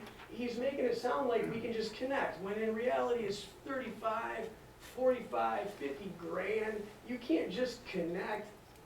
Frankly, you told me that. You could, you did, you said you could, but Steve, it'd be exceptionally expensive. So it's not just because it's there. Frankly, the line doesn't go in front of my house anyway. So all of this stuff, almost every sentence out of this man's mouth, and almost every sentence that we read in these things is questionable at best. He's not walking in here saying, we are running a 16-inch water main down Napier to the corner of 8 Mile and across. No, we're cutting corners, etc. You know, and the last thing I'll have to say is this. In section 22-243 lots, when you look at your parallel plan, when there's lots at a T intersection, they should be aligned to prevent oncoming headlight glare into the building envelope of the living area. Well, let's take a look at parallel plan number 2. Lot 2, Lot 8, Lot 24, Lot 53, Lot 59, Lot 74, Lot 93, Lot 97, Lot 110, Lot 113, Lot 114 are all T-bone lots. And since they don't show where the house would actually be, they don't have any way of showing that the oncoming headlight glare into the building envelope would not be in the living area, which is a rule. It's an ordinance in this township. So that's 1, 2, 3, 4, 5, 6, 7, 8, 9, 10, 11 lots. So he's asking for 2 over. Here's 11 we don't have any answers for. That's 13 unresolved lots. I'm sorry, his math doesn't work. His parallel plan doesn't work. And when we take the simplicity of a parallel plan and say, well, it was just to draw rectangles, I think the people who neighbor this would like to know, since this is so hilly, if you just do the parallel plan, where that water goes, and I think the township engineer should take a quick 1-hour cursory look and say, how do you manage this instead of just drawing rectangles? I appreciate your time. This is shenanigans. My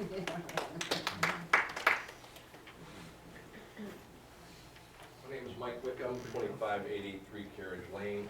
Full disclosure, I am a builder, and I actively build in this community, and I'm friends with Jack.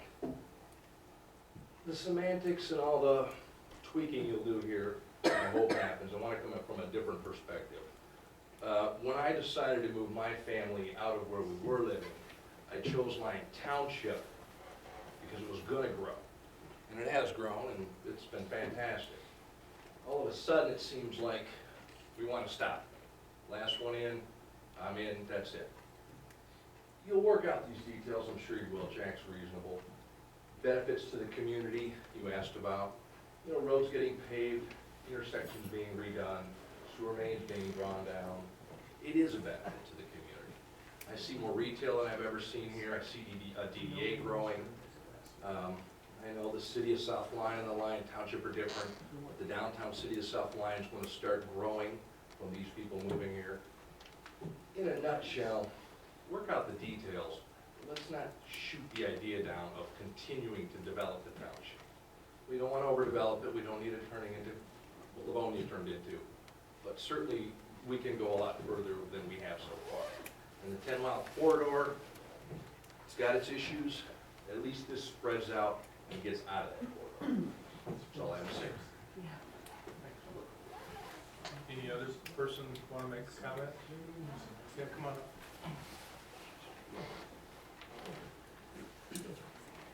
Hi, my name is Erica Burke. I live at 54490 Birchwood. Jack's my dad. But I do live in this township. I live in Woodland Village.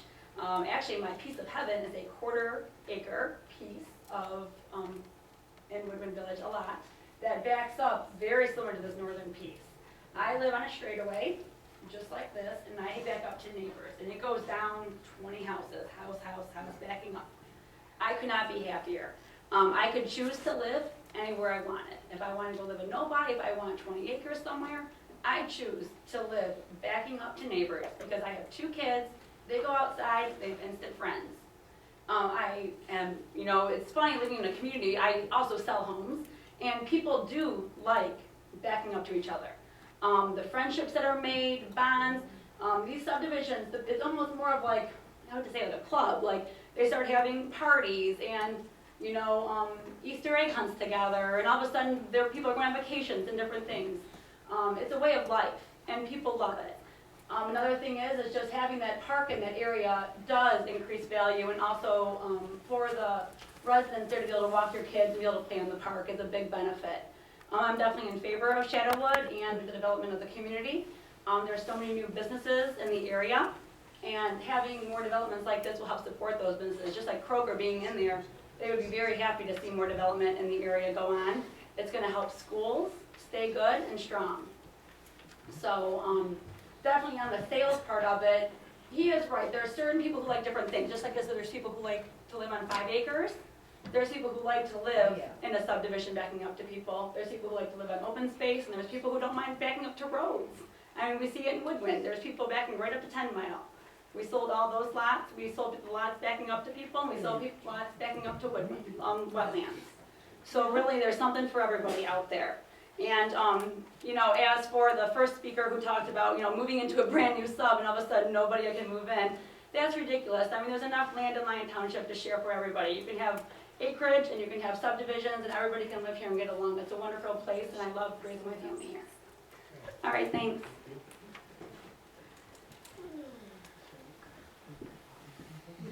I'm Daryl Dix, 59228 Albert Lane.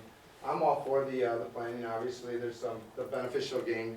But one of the things that's important, I grew up in this community. It's been 30-some years. I went to school with a lot of your guys' children, nephews, nieces, sports. But it's been pretty sweet to watch the community grow. And part of it growing, and I learned, you know, my later years in high school when I started to get into economics and before college, is the development and stuff. And Jack's done a phenomenal job on a lot of communities, and you guys, everyone's benefited from the Carriage Club subdivisions, the other subdivisions that he's done, and even the off-site lots. But it's a strategic plan. The plan would work, you know, and I do, to reiterate a lot of things about the sales, and like, you know, Mr. Dolan calling that ugly and all that, that's, you know, that's your own personal perspective, you know, and, no, I totally, I respect that, you know, but you're just one person and so am I, you know. I actually am out there every day. I know your businesses and you deal with homeowners and stuff, but it's the coolest thing, man, when we finish these homes and they get to move into these neighborhoods. We've done quite a few of them like this, and there's never anyone that's dissatisfied, and those lots do sell. And the people that we build the homes for, it's not like we're building a median income, a qualified buyer. We're expanding it. It expands the tax base around here. We're bringing a quality resident to better this community, the people that are coming here, man, and everyone can benefit it all the way around. The children, the schools, the municipalities, the police departments, the fire departments, provide better services, the whole 9 yards. You guys should take into consideration all of you. Thanks for the time. Okay, thank you. I will say one thing, when you put the back houses like that, it does help my business, Oh, I'm because sure. fences go up like nuts. The fences won't be allowed in the subdivision. And that's when you get the Sorry about that. My name is Donna Mel, I'm at 27 Charlotte Way, and I'm thinking to myself how I moved away from moved to Brighton, and moved back because I missed it so much here, and I'm not sorry that I moved back to the Southline area, but so many people's welfare relies on the development, or they need the money. You know, if we slow down development, what are we going to do? But I agree that the 10 Mile area is just way too congested. I think this is a perfect spot. That's why I really agree with this. So we can make 8 Mile just like 10 Mile. Please, could you just be courteous like everybody else? That's your opinion? Yeah. Can she turn and speak to you then? But that's her opinion. When she's called out. Anyone else paid by? You're out of order, ma'am. Please. They're all working for the developer. Doesn't matter. Would you like to speak back here, sir? Come on. Yes, sir. We're taxpayers. You still have to obey the rules. Good evening. My name is Garrett Steele. I do not live in the township. Jack Healy's been a personal friend of mine. He doesn't even know I'm here. I showed up on my own. He tries very, very hard to put together good subdivisions. And I've helped on this subdivision. I had not in the last 6 or 7 months, but he's done everything that he could do to make this better and better. One of the things that we're facing in the Milford Township area, I live in the township, Milford Township doesn't have any sewer. And we cannot have small lots like which are here. And as a result, everybody that lives on acreage, like myself, on 2 acres, want to be on smaller parcels. And there are no smaller parcels. So everybody's wanting to move to the village of Milford because the parcels are smaller, there's sidewalks, that sort of thing, where the acreage doesn't allow that. So I think this is a great subdivision, and I think it'd be great for the community, especially on 8 Mile, where it's already paved. Thank you. Okay, thank you. Maybe we've got time for one more, then we'll deliberate on the board. Does anybody else? I don't want to leave anybody out. Was somebody there in that row that wanted to speak in front of the mic? I want to leave you out. Okay, then we'll move on. All right. This is not a public hearing, but we do allow for public comment because we want to hear what you have to say. I kind of reserved my comments before. I'd like to make just a few. Just to provide some background. I've been out here in Lyon Township for 32 years, and I've had 10 acres. Then I had 6.5 acres, and I've had 5 acres, and I just recently sold everything. I'm down to 1.5 acres. And I raised my kids here, and I got 7 grandkids here.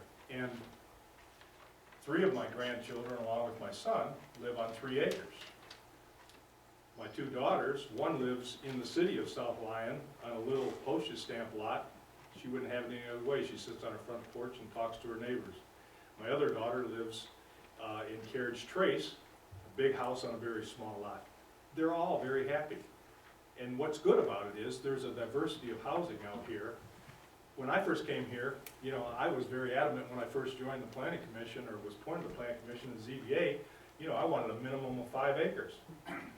Well, the reality of it is, now that my kids are grown and my grandkids are here, I kind of like having 7 grandkids within 5 miles of me, because the community between South Lyon and Lyon Township offers something for all of them.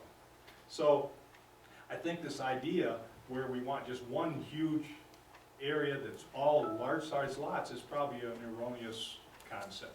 You need something of, I don't want to give away all the big acreage. I'm going to keep my acreage down the 9 Mile Road. I like having a lot of room. But everybody doesn't like that. Some folks like smaller lots. In this particular proposal, we have to weigh the proposal on what our ordinance allows. And I think Sean brought up a very good point that's debatable. Did they meet the open space requirement for a planned development? And I think Chris has kind of alliterated here that yes, they have made the 20% minimum open space. The question, I think, the biggest question is, where's the public benefit? And that can be talked about some more. Is sewer public benefit? Many think not. Is water public benefit? And after Mr. Inslee's comments, I'm not sure. It'd be better sometimes if we didn't comment on things we knew nothing about. The water and the loop, I'll just explain just quite frankly, the water could be considered a benefit because there's other areas of the township that would benefit from looping this loop down here, because it would stabilize their pressures, an area totally outside the subdivision. That could be considered a benefit. Sewer, it's debatable. If you don't have sewer, then you build on a larger lot. If you have sewer, so I don't know if sewer's directly a benefit. But the water, I'm sure, is in this particular case to some degree. Paving roads, even though it's required, Jim, it's required by the ordinance as a PD to pave the road. If you don't do a PD, you don't get the roads paved. All the roads that have been paved out here in the township, all of them, except for just the DDA area that the DDA paved through DDA money, have been paved by developer money. The county has not sprung for any of it. So any of the road paving that gets done out here is done through negotiation with the board and developers to say, look, you gain a little bit, we gain a little bit. So it's constantly a negotiation. I mean, paving roads out here is a big deal. We have meetings, I have meetings almost weekly now with the road commission on how we're gonna manage the traffic. But that's something that every growing community goes through. And every growing community that's responsible will have these types of meetings to figure it out. So I look at this development right here. I mean, the geometry's kind of dictating what you have to do. Did they meet the open space? Yes. Did they meet the density? It doesn't sound like it. It sounds like they're off of a lot or two. That should be discussed. Did they meet the public benefit? That's another discussion that I think we all together should talk about, public benefit and density. Other than that, they have rights per our ordinance to build a product out here. If the product's of such a nature, it's not gonna be a detriment to the township, and it sounds like if the product is a $300,000 to $400,000 to $500,000 home, I don't think that's gonna be a detriment. The traffic, we're gonna get that no matter how we develop, so we have to manage it. Okay, so that's kind of my comments. I kind of welcome additional comments from the rest of the board members. Yeah, I totally agree. I didn't say too much because I've spoke at the planning commission several times and at the board. We definitely have to talk, I need a little clarification. I do want to know about what Steve wrote and presented to our board, because I think that's public information, and I would like Chris if he could clarify the lots about the T intersections, because I want to know that. I mean, that's a good point. I'm not exactly sure, but I appreciate anything brought up by any of the residents. I think it's something we should investigate and see if that is. I think you gotta come to the plate with some public benefit, just like many of the board members have mentioned. Jim's right, if you do the PD, you have to pave the road no matter what, which you've already agreed to. I am also not as crazy about the north side. I didn't like it before, I kind of wrestled with it. I think it was a great improvement that you put the park in. I like that. I don't like, and I still don't like it, is that you bought that little piece of property, and it's your right, that little stick. I think that's the part of the open space, but I really just don't care for it. I have to say that because I don't care for it. I think the south side is nice. I like it. I've always liked it. I've always liked it since day one. But I really do think that, and again, I know it's, what's the road right there? I'm sorry, I apologize. Chubb Road. No, the road with Martha Lane, thank you, I'm sorry, the mental block. Those people are on large lots, and, how big is the buffer, Jack? And 10 foot. So that preserves the tree line. I which is, understand, but I don't know how, again, I don't know how, but 10 feet is really, I wouldn't be happy with that if I lived on those large lots. And even though they can develop their property at half-acre lots, they have the right to do that because that's what it's zoned. That is really, that's their home too. And so, I don't know how you produce a larger buffer. I don't know if you can move that cul-de-sac over, lose one lot, move it over, and squish those more that way. I don't know, Dan, if that's possible. But I would be very concerned, especially if because those are the close houses. I mean, those are, the rest, it appears that they have quite a bit of area between you and the subdivision. And then I know we got a letter from someone else today, either in our packet or via email, that they were very concerned about, they must back up to the back. But those are my comments. I really would like some answers to this, because I wanna know if that's in our ordinance, and that might be lots they have to get rid of. Again, I have more questions than I had before. I don't think those are lots they need to get rid of. First of all, in terms of traffic management and traffic safety, the T intersection is tremendously more safe than a four-way intersection. It's exactly where it is. You'll see in most subdivisions that they're designed with T intersections rather than four-way intersections. So what happens on the lots that face the T is you have to pay particular attention when those are laid out so that we're not facing into the living room of, the headlights aren't facing into the living room. So the orientation of the lots has to be so that the garage, for example, is where the lights are going to face coming in from the street. So you have to pay attention to where the garage is on the left or the right, and you have to orient the lots in that direction. But in terms of the T intersection versus the four-way intersection, there's just absolutely no doubt about it. You have to go with the T intersection, you'll find that in most subdivisions. With respect to the, you mentioned the, on the north end, the little Yeah, the little, arm that hangs out there, I think they do count that as open space, but you have to remember that they're way over in terms of their open space now. So I'm not sure how much acreage that involves, but it may be in fact the case that they could get rid of that and still meet their open space requirement, so. I can comment on the stick. Okay. The stick. That section is where the pond will discharge to the wetland.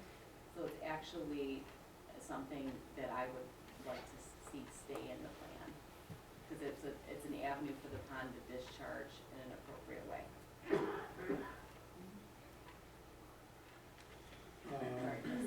That's okay.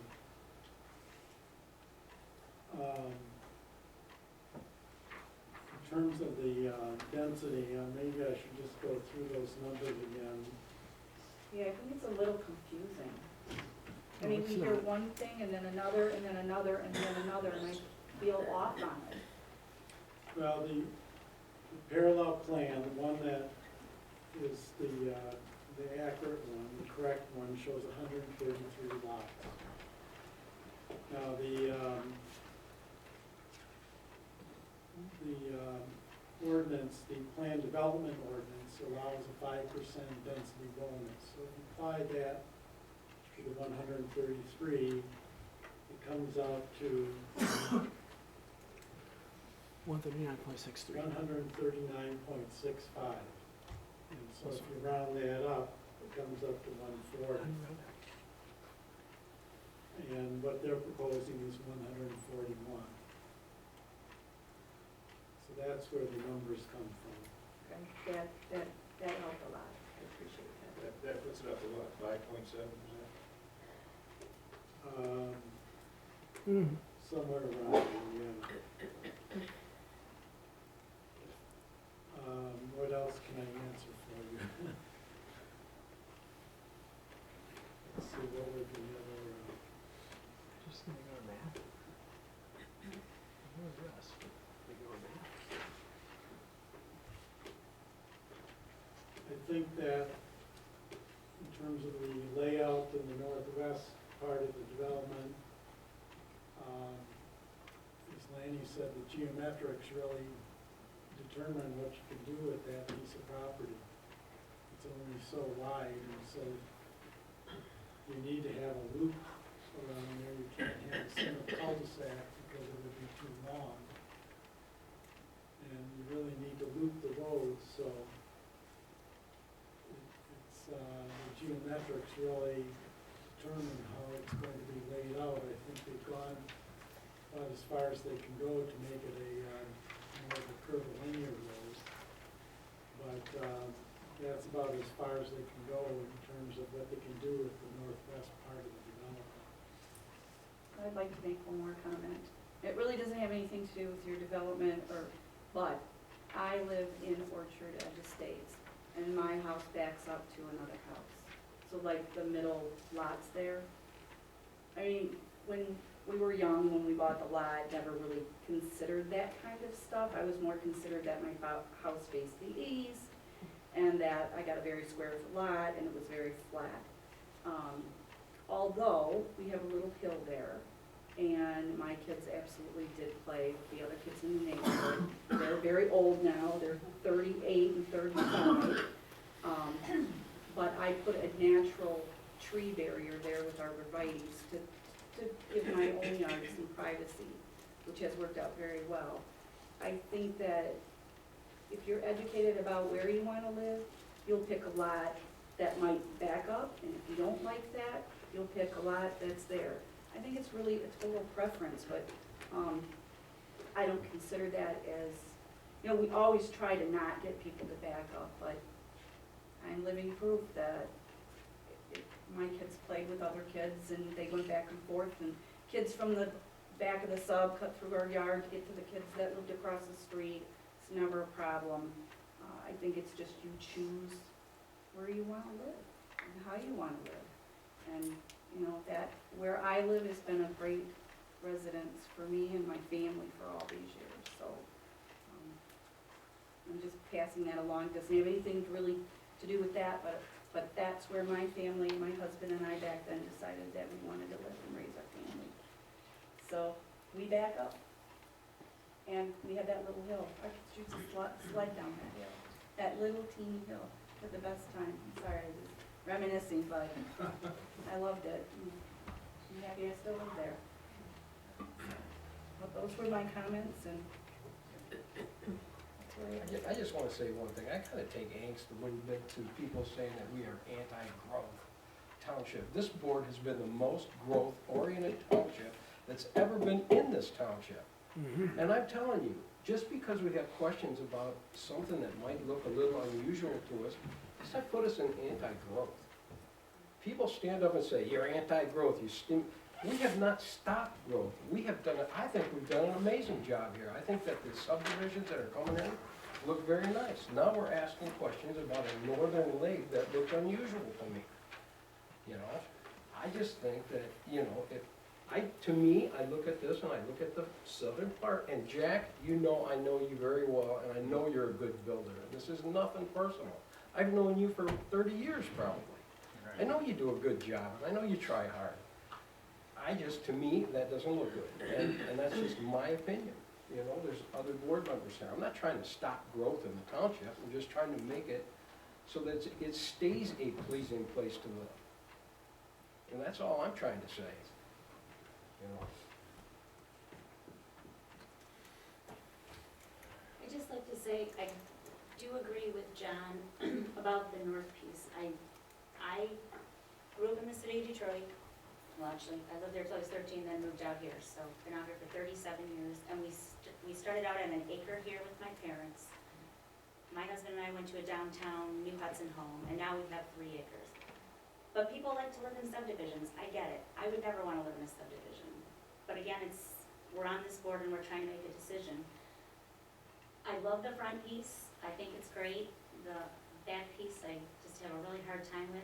I understand that this parallel plan is really, really ugly. I know why we do plan developments, because you do want open space, you want to have it a little bit nicer for the residents who live there.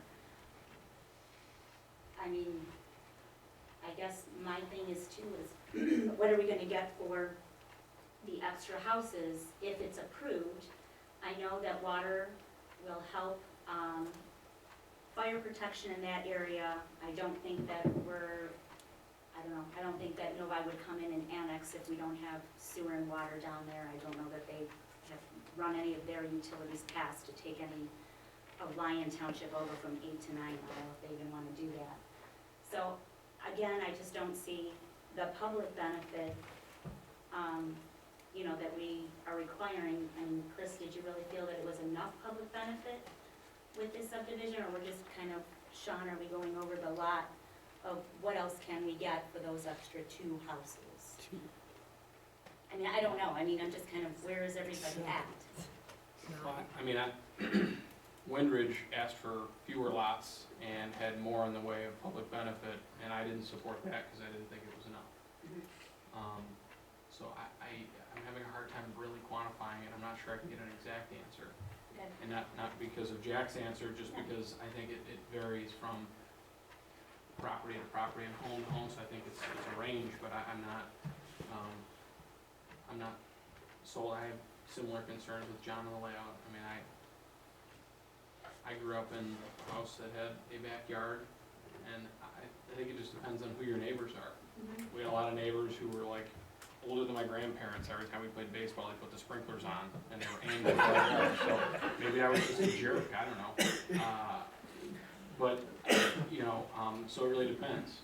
I live in a PD now, and I back up to common area, and my kids have friends.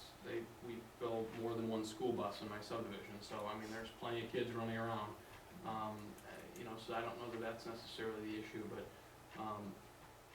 my preference would be not to back up to anyone, but I agree that that's something they can choose. But I think that one of the components of a PD, when you're looking at these things, is not just public benefit, it's some design excellence. And I think that the way the southerly piece looks, other than that buffer we talked about near Martha Lane at the north, it looks nice. It's a place where I would want to live, and I think would have some real nice benefit. But then, you know, again, I don't want to keep saying the same thing, but then I feel the opposite about the northerly leg. And I get that the geometrics don't work, but I don't mean to be rude, I'm just to say this, that's not my problem. I don't have to vote for this because the geometrics don't work. That's the property you have, but I'm under an obligation to think that because you're backed into a corner that you just have the right to do what it is even though it's ugly.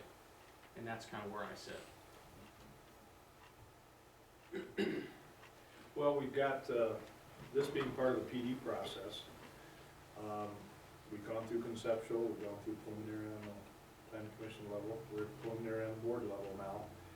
I think we've debated it quite a bit, talked about all the issues. So we're at the point now where the next step would be to consider for preliminary approval or denial or tabling. There's three choices.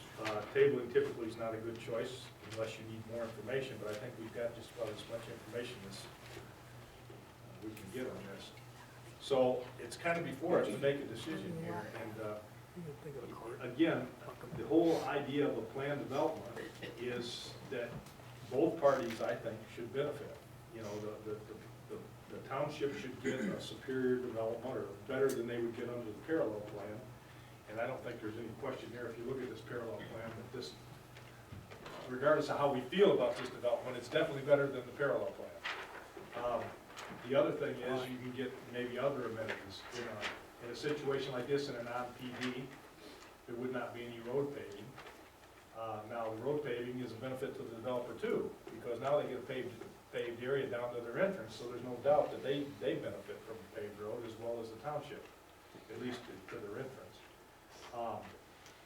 And I think too, from a marketing standpoint, that open space and that curvilinear type development on that southern piece benefits the developer too, because I think it's more marketable. So the whole idea here is not to have the township gain everything and the developer gain nothing, or the developer gain everything and the township gain nothing. It's supposed to be a mutual benefit. And that's kind of what we're throwing out here. For if the magic number for a parallel plan is 133 and they're asking for 140, that's 7 lots, right? Am I right? 7 lots? So, well, I think without going over the 20, or the 5%, I'm just kind of using that as a bogey. So for 7 lots, I think another way to look at it, what is 7 lots worth to the township? If the 7 lots weren't asked for, would we approve this over a parallel plan? I would have to say we would. You know, that parallel plan doesn't compare to this. But what do we lose in the process? We lose the road paving, potentially, unless they want to pave it. We lose potentially some open space. You're confusing me. I am? They don't lose anything necessarily if they don't get their bonus houses. I mean, they still can't have certain conditions, it's still a PD. True, yeah, true, you're right. So, anyway, I'm just trying to bring in another perspective so we can get off the place where we're at right now, so we can take action. So, so what are the 7 lots worth? Are they worth the road paving? Are they worth the water? I don't think sewer, I think we could argue that forever. I don't know if there's enough support to think sewer is a benefit in this case. I don't think it's a benefit, it's just not a benefit. So I would say it's just the water loop with the fire protection down there, as well as the pressurized standard. And you're gonna hear, for those that stay, we're gonna have a long conversation about the whole water system later on. The layout, the curvilinear layout of the southern piece, is that enough to take us to give them 7 lots? That's kind of what we got. Just reiterating what we already know. So we need to make a decision here. And the decision doesn't have to necessarily be what they're proposing. You could I mean, the motion's gonna be made, and if it's seconded, not supported. If it's seconded and then supported, then we could debate that. I just want to say one thing really quick. The parallel plan isn't to show, I mean, this is not a Density. proposal, it's just simply trying to establish density. Density, yeah. So I'm gonna go and say that I agree, and I think others have said it. This isn't what you don't want to build this. People would not want to live in the sub that would look like your parallel plan. I mean, and that's certainly not, the point of it isn't just to show another alternative that's desirable, it's to show the maximum, True. which is generally the ugliest thing, and the less, or the least desirable thing, but it's to try to get us to, it is the best way of establishing density as we've seen, because the numbers right here with an actual plan are very different than the numbers we talked about a month ago. So whatever formula we've been using doesn't work, this works. So, I still think that without density bonuses, people are going to come and want to build PDs, and it's going to possibly cost them more, but they're gonna be able to make a lot more money off of that plan than this plan. So I agree. It's not a this thing or that thing, it's some different version of this thing with less density if it's not that thing. It's not gonna be this thing, because there's no way. I mean, not unless you were gonna, start the houses at $200,000 and, put a pool in or something. I don't, it's not so I just wanna say that, it's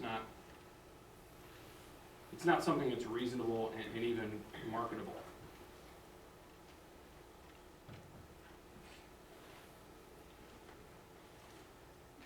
Sure. Chris, isn't one of the benefits of a PD listed in the book that paving roads is considered a high benefit?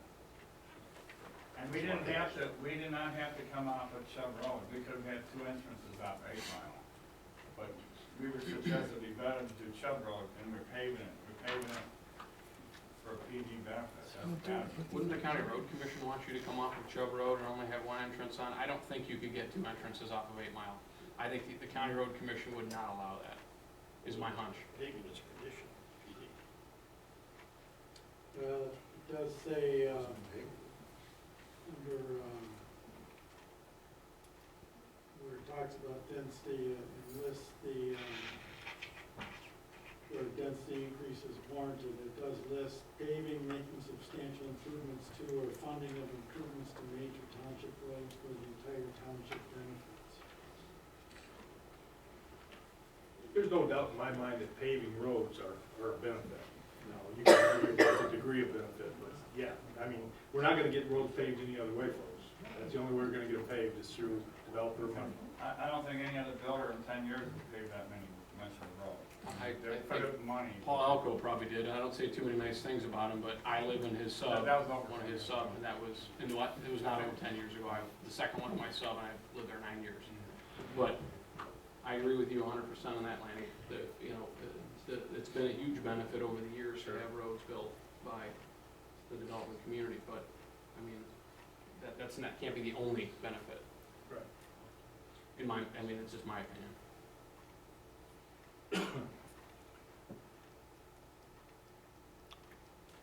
So does anybody have a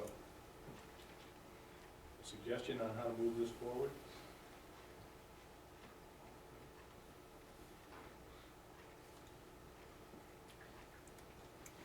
And those ponds, the 2 ponds up front, Right. are they look like they're probably visible from the 8 Mile, maybe from Griswold as well? There would be, there is some landscaping between the pond and the sidewalk.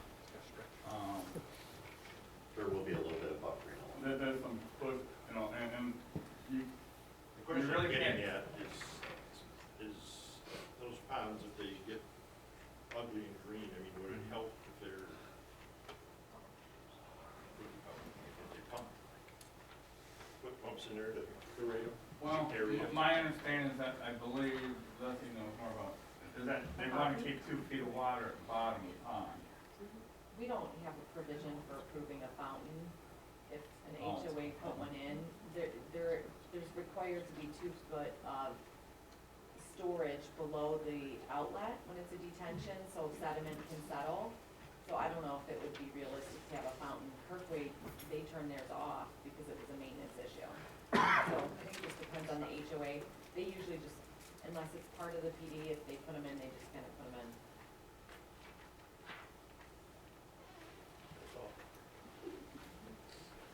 Because theoretically, the pond could dry out too. I mean, if you had a period of time in the summer where it's dry, sometimes there's some percolation through the ground, and if it dry out, how can it work?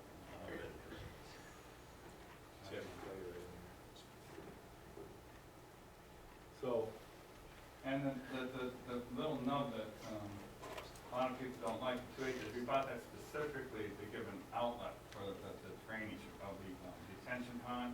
It all goes down to the north, and it's a perfect outlet for the water. So that water will be in a pipe from the detention pond to the wetlands, and the wetlands kind of go to the east, northeast. And that's why, and it's beautiful. I mean, it's beautiful.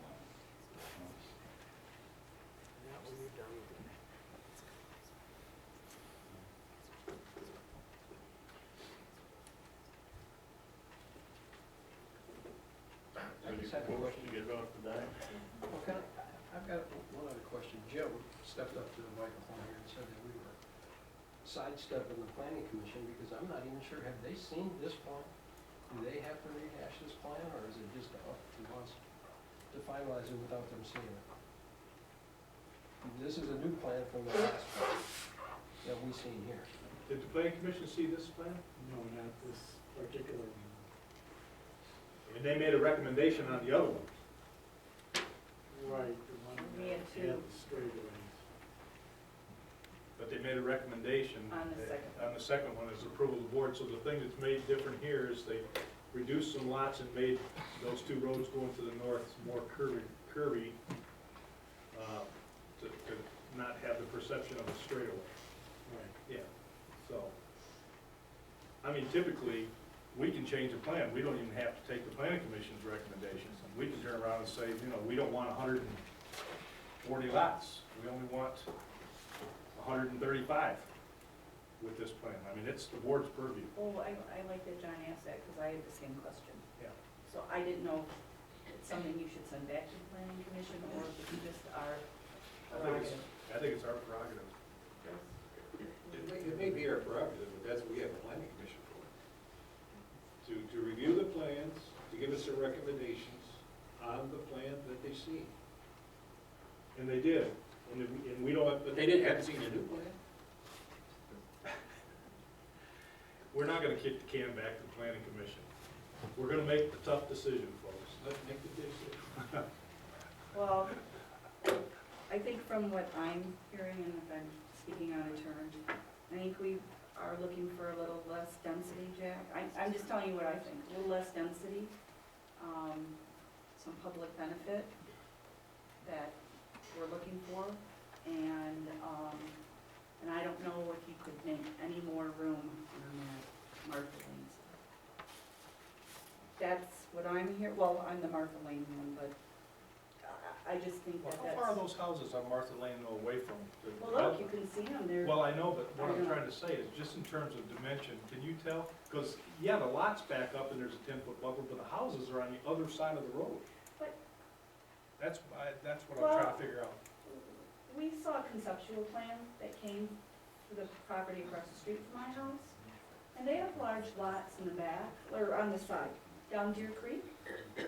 We absolutely asked for a very large buffer, because those people are on acreage, and I think they deserve the same here. That's what, they built their houses, they're already there. No, I agree. I'm just trying to figure out how far away they So I know are. how we spoke about, and that just was a conceptual plan, but that's their quality of life there.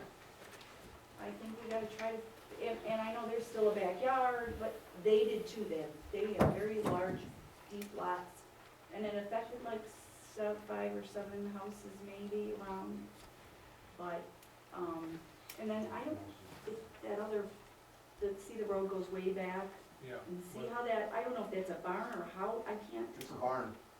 That's a barn? Yeah, there's a barn, and then all the Oh. houses, they even have their own tree buffers and stuff from Martha Lane to block the traffic. And all those houses are I'm gonna at go least drive 50, that. 60 Yeah, feet turn. off. I mean, there's This is a there's barn. plenty of See? space. This is a barn here, or this is a Drive down garage. that road, It's a right? garage. I wasn't allowed to talk on turns, so I don't think you should either. I agree.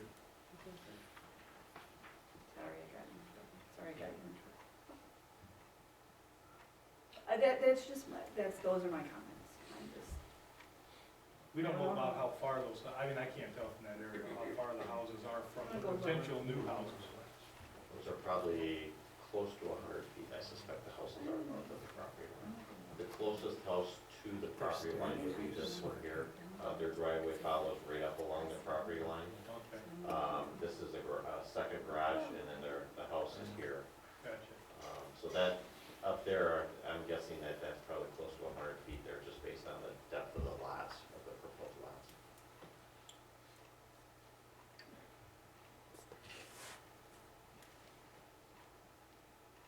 If you wouldn't mind, Lane, I can make a couple comments. Yeah, as yeah, well. go ahead. We started this project back in 2014, late 14. We brought this project to the Planning Commission and to the board for conceptual review. We went back to the Planning Commission upon completion of the conceptual review process. We went through several rounds of plans and calculations and submittals to the township from the standpoint of the developer and the preliminary PUD process, which has been, we've had a recommendation for approval from Mr. Dusen. We've had a recommendation for approval from Leslie Zawada and her company. We've had a recommendation approval from the township engineer. We've had a recommendation for approval from the planning commission. With respect to the density, section 7.03C, the overall density of a residential use within a PD may exceed the density that can be achieved with the underlying zoning by 5%, may be exceeded. No, you're reading it wrong. And now I'll outburst. Reread that, Mr. Dusen. The next page, the township board, following review of the planning commission, may grant an increase in density above the 5%. Such an increase will be conservatively allowed based on finding that certain characteristics would, A, result in substantial benefit to the users and the community as a whole. 2, result in design excellence. Examples of residential design excellence include, but are not limited to, a curvilinear road pattern rather than a grid, preservation of rural viewshed along main roads, provision of open space along perimeter, preservation of natural habitat and trees, preservation of natural topography, and layout of lots so that they abut open space. Additional criteria that the Planning Commission and Township Board may consider, whether density increased or warranted, may include the following, which whole list that the Township list is high priority down to low priority. Our previous plans on this development had 2 cul-de-sacs down here. We've had several variations of the plan up in the north end. We are dealing with a piece of property that, is it a challenge? Yeah, it is, but it's no different than many other properties, and frankly, I'm working on a couple of them that in this community we're going to be talking about very shortly. Every piece of property is unique in its own way. This piece of property is very unique because A, it's got a lot of horizontal or vertical topography. There's a lot of relief across here. We think that this development's going to be very nice. One of the things that I look at as a planner and an engineer working for different property owners who own the farmstead and they decide to sell it for benefit of their retirement, who want to sell it to a developer, we look at several different things. One, what are our options and how can we develop under the community's ordinance? Lyon Township has basically 2 provisions that we can develop a piece of property this size. One is the planned development and the other is the straight zoning. The straight zoning option has a little bit of a variation called the lot averaging section. The difference between the 2 is this plan here is developed under the planned development option. What that does is it allows the township to enter into a negotiation with the developer to be able to allow certain additional density credits in exchange for certain benefits to allow the developer to help pay for those improvements.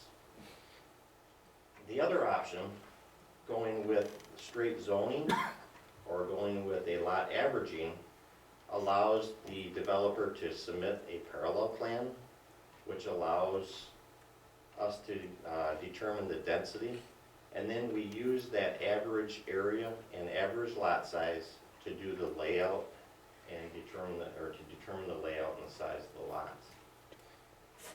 If a planned development were not approved on this piece of property, our next option is to go back to the lot averaging scenario. And ladies and gentlemen, the lot averaging scenario is going to look not exactly like a parallel plan, but it's going to have a lot more characteristics of a parallel plan. And I know this board has a couple members that are members of the planning community, and I'm sure you can understand that. As a planning professional and engineering professional, this is a very good plan. The other option may not be necessarily a plan that you want.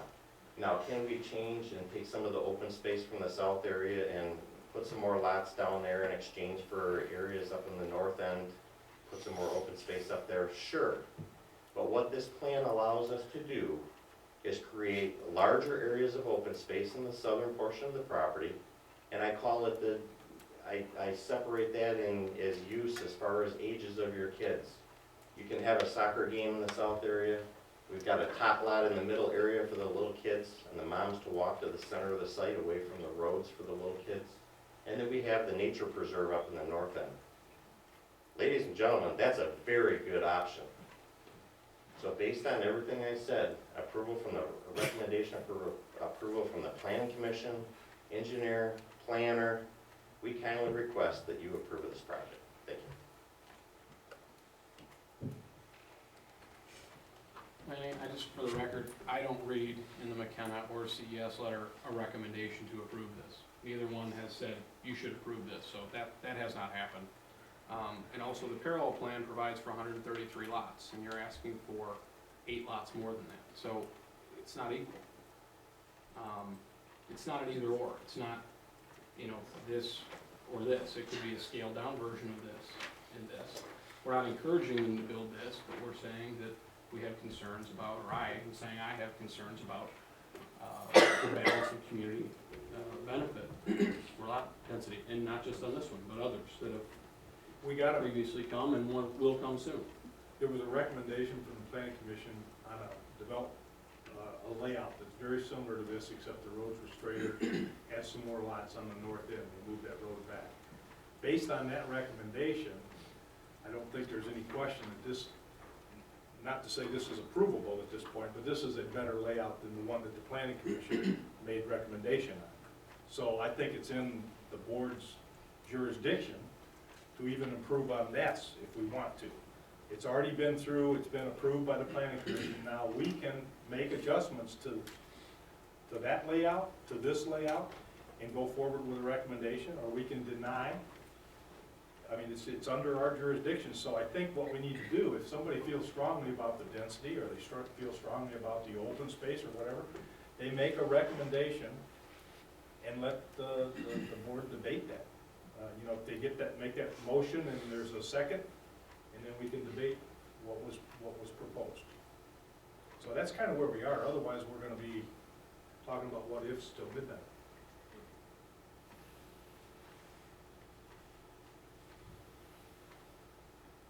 So does anybody feel like they're ready to make a motion?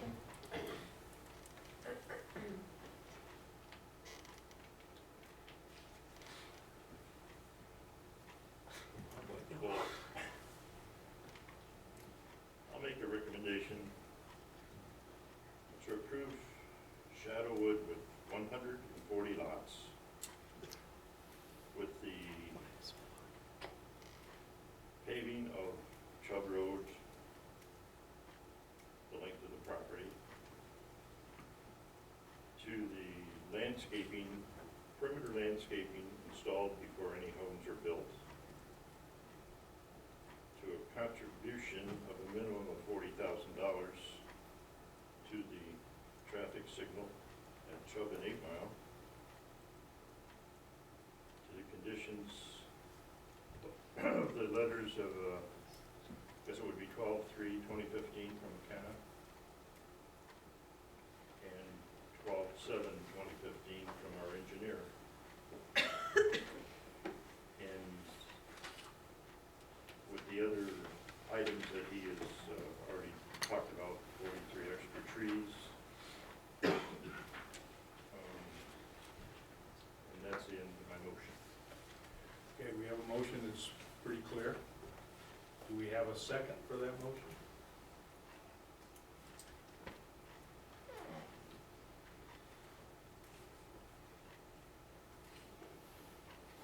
No second? Not hearing any, does anybody else have a motion? The derivative of that motion?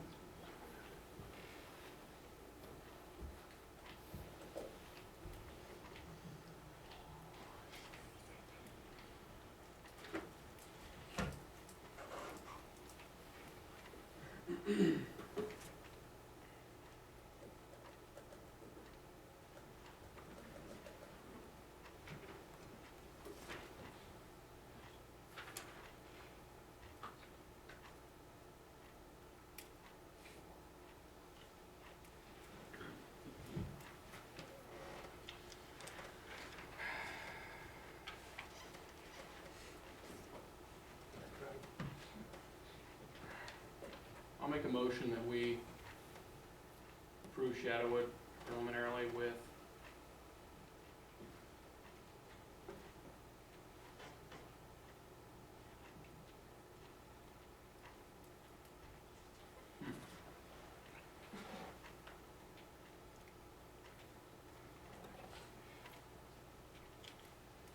with 133 lots in the paving of Chubb Road and all their comments and their review letters. Does that conclude your motion? Yes. So we have a motion. It's clear. Do we have a second for that motion? I'll second. Say we got a motion and a second. Any more discussion regarding that motion? So what this is saying is, it's this PD layout with basically no density bonus, is that my understanding? Correct. And then I'm not asking them to put 40,000 toward a traffic light because there's no bonus. Okay. Everybody understands it? Yep. Yep. You got support? Call question by roll. All right, Stephen Adams, No. John Dolan, No. John Hicks, No. Patricia Carcone, Yes. Sean O'Neill, Yes. Michelle Cash, Yes. Lanny Young. Yes. Well, -8. That's the motion. That's, so 8 lots. that's the approval, so. All right, so it's preliminary approved based on that motion and, yeah. Can we take 5 minutes, because I think, -6 is we best. need to use the facilities here. All right, I do. Yeah, well, I do too, so, can we recess for just 5 minutes? We'll come back in 5 minutes.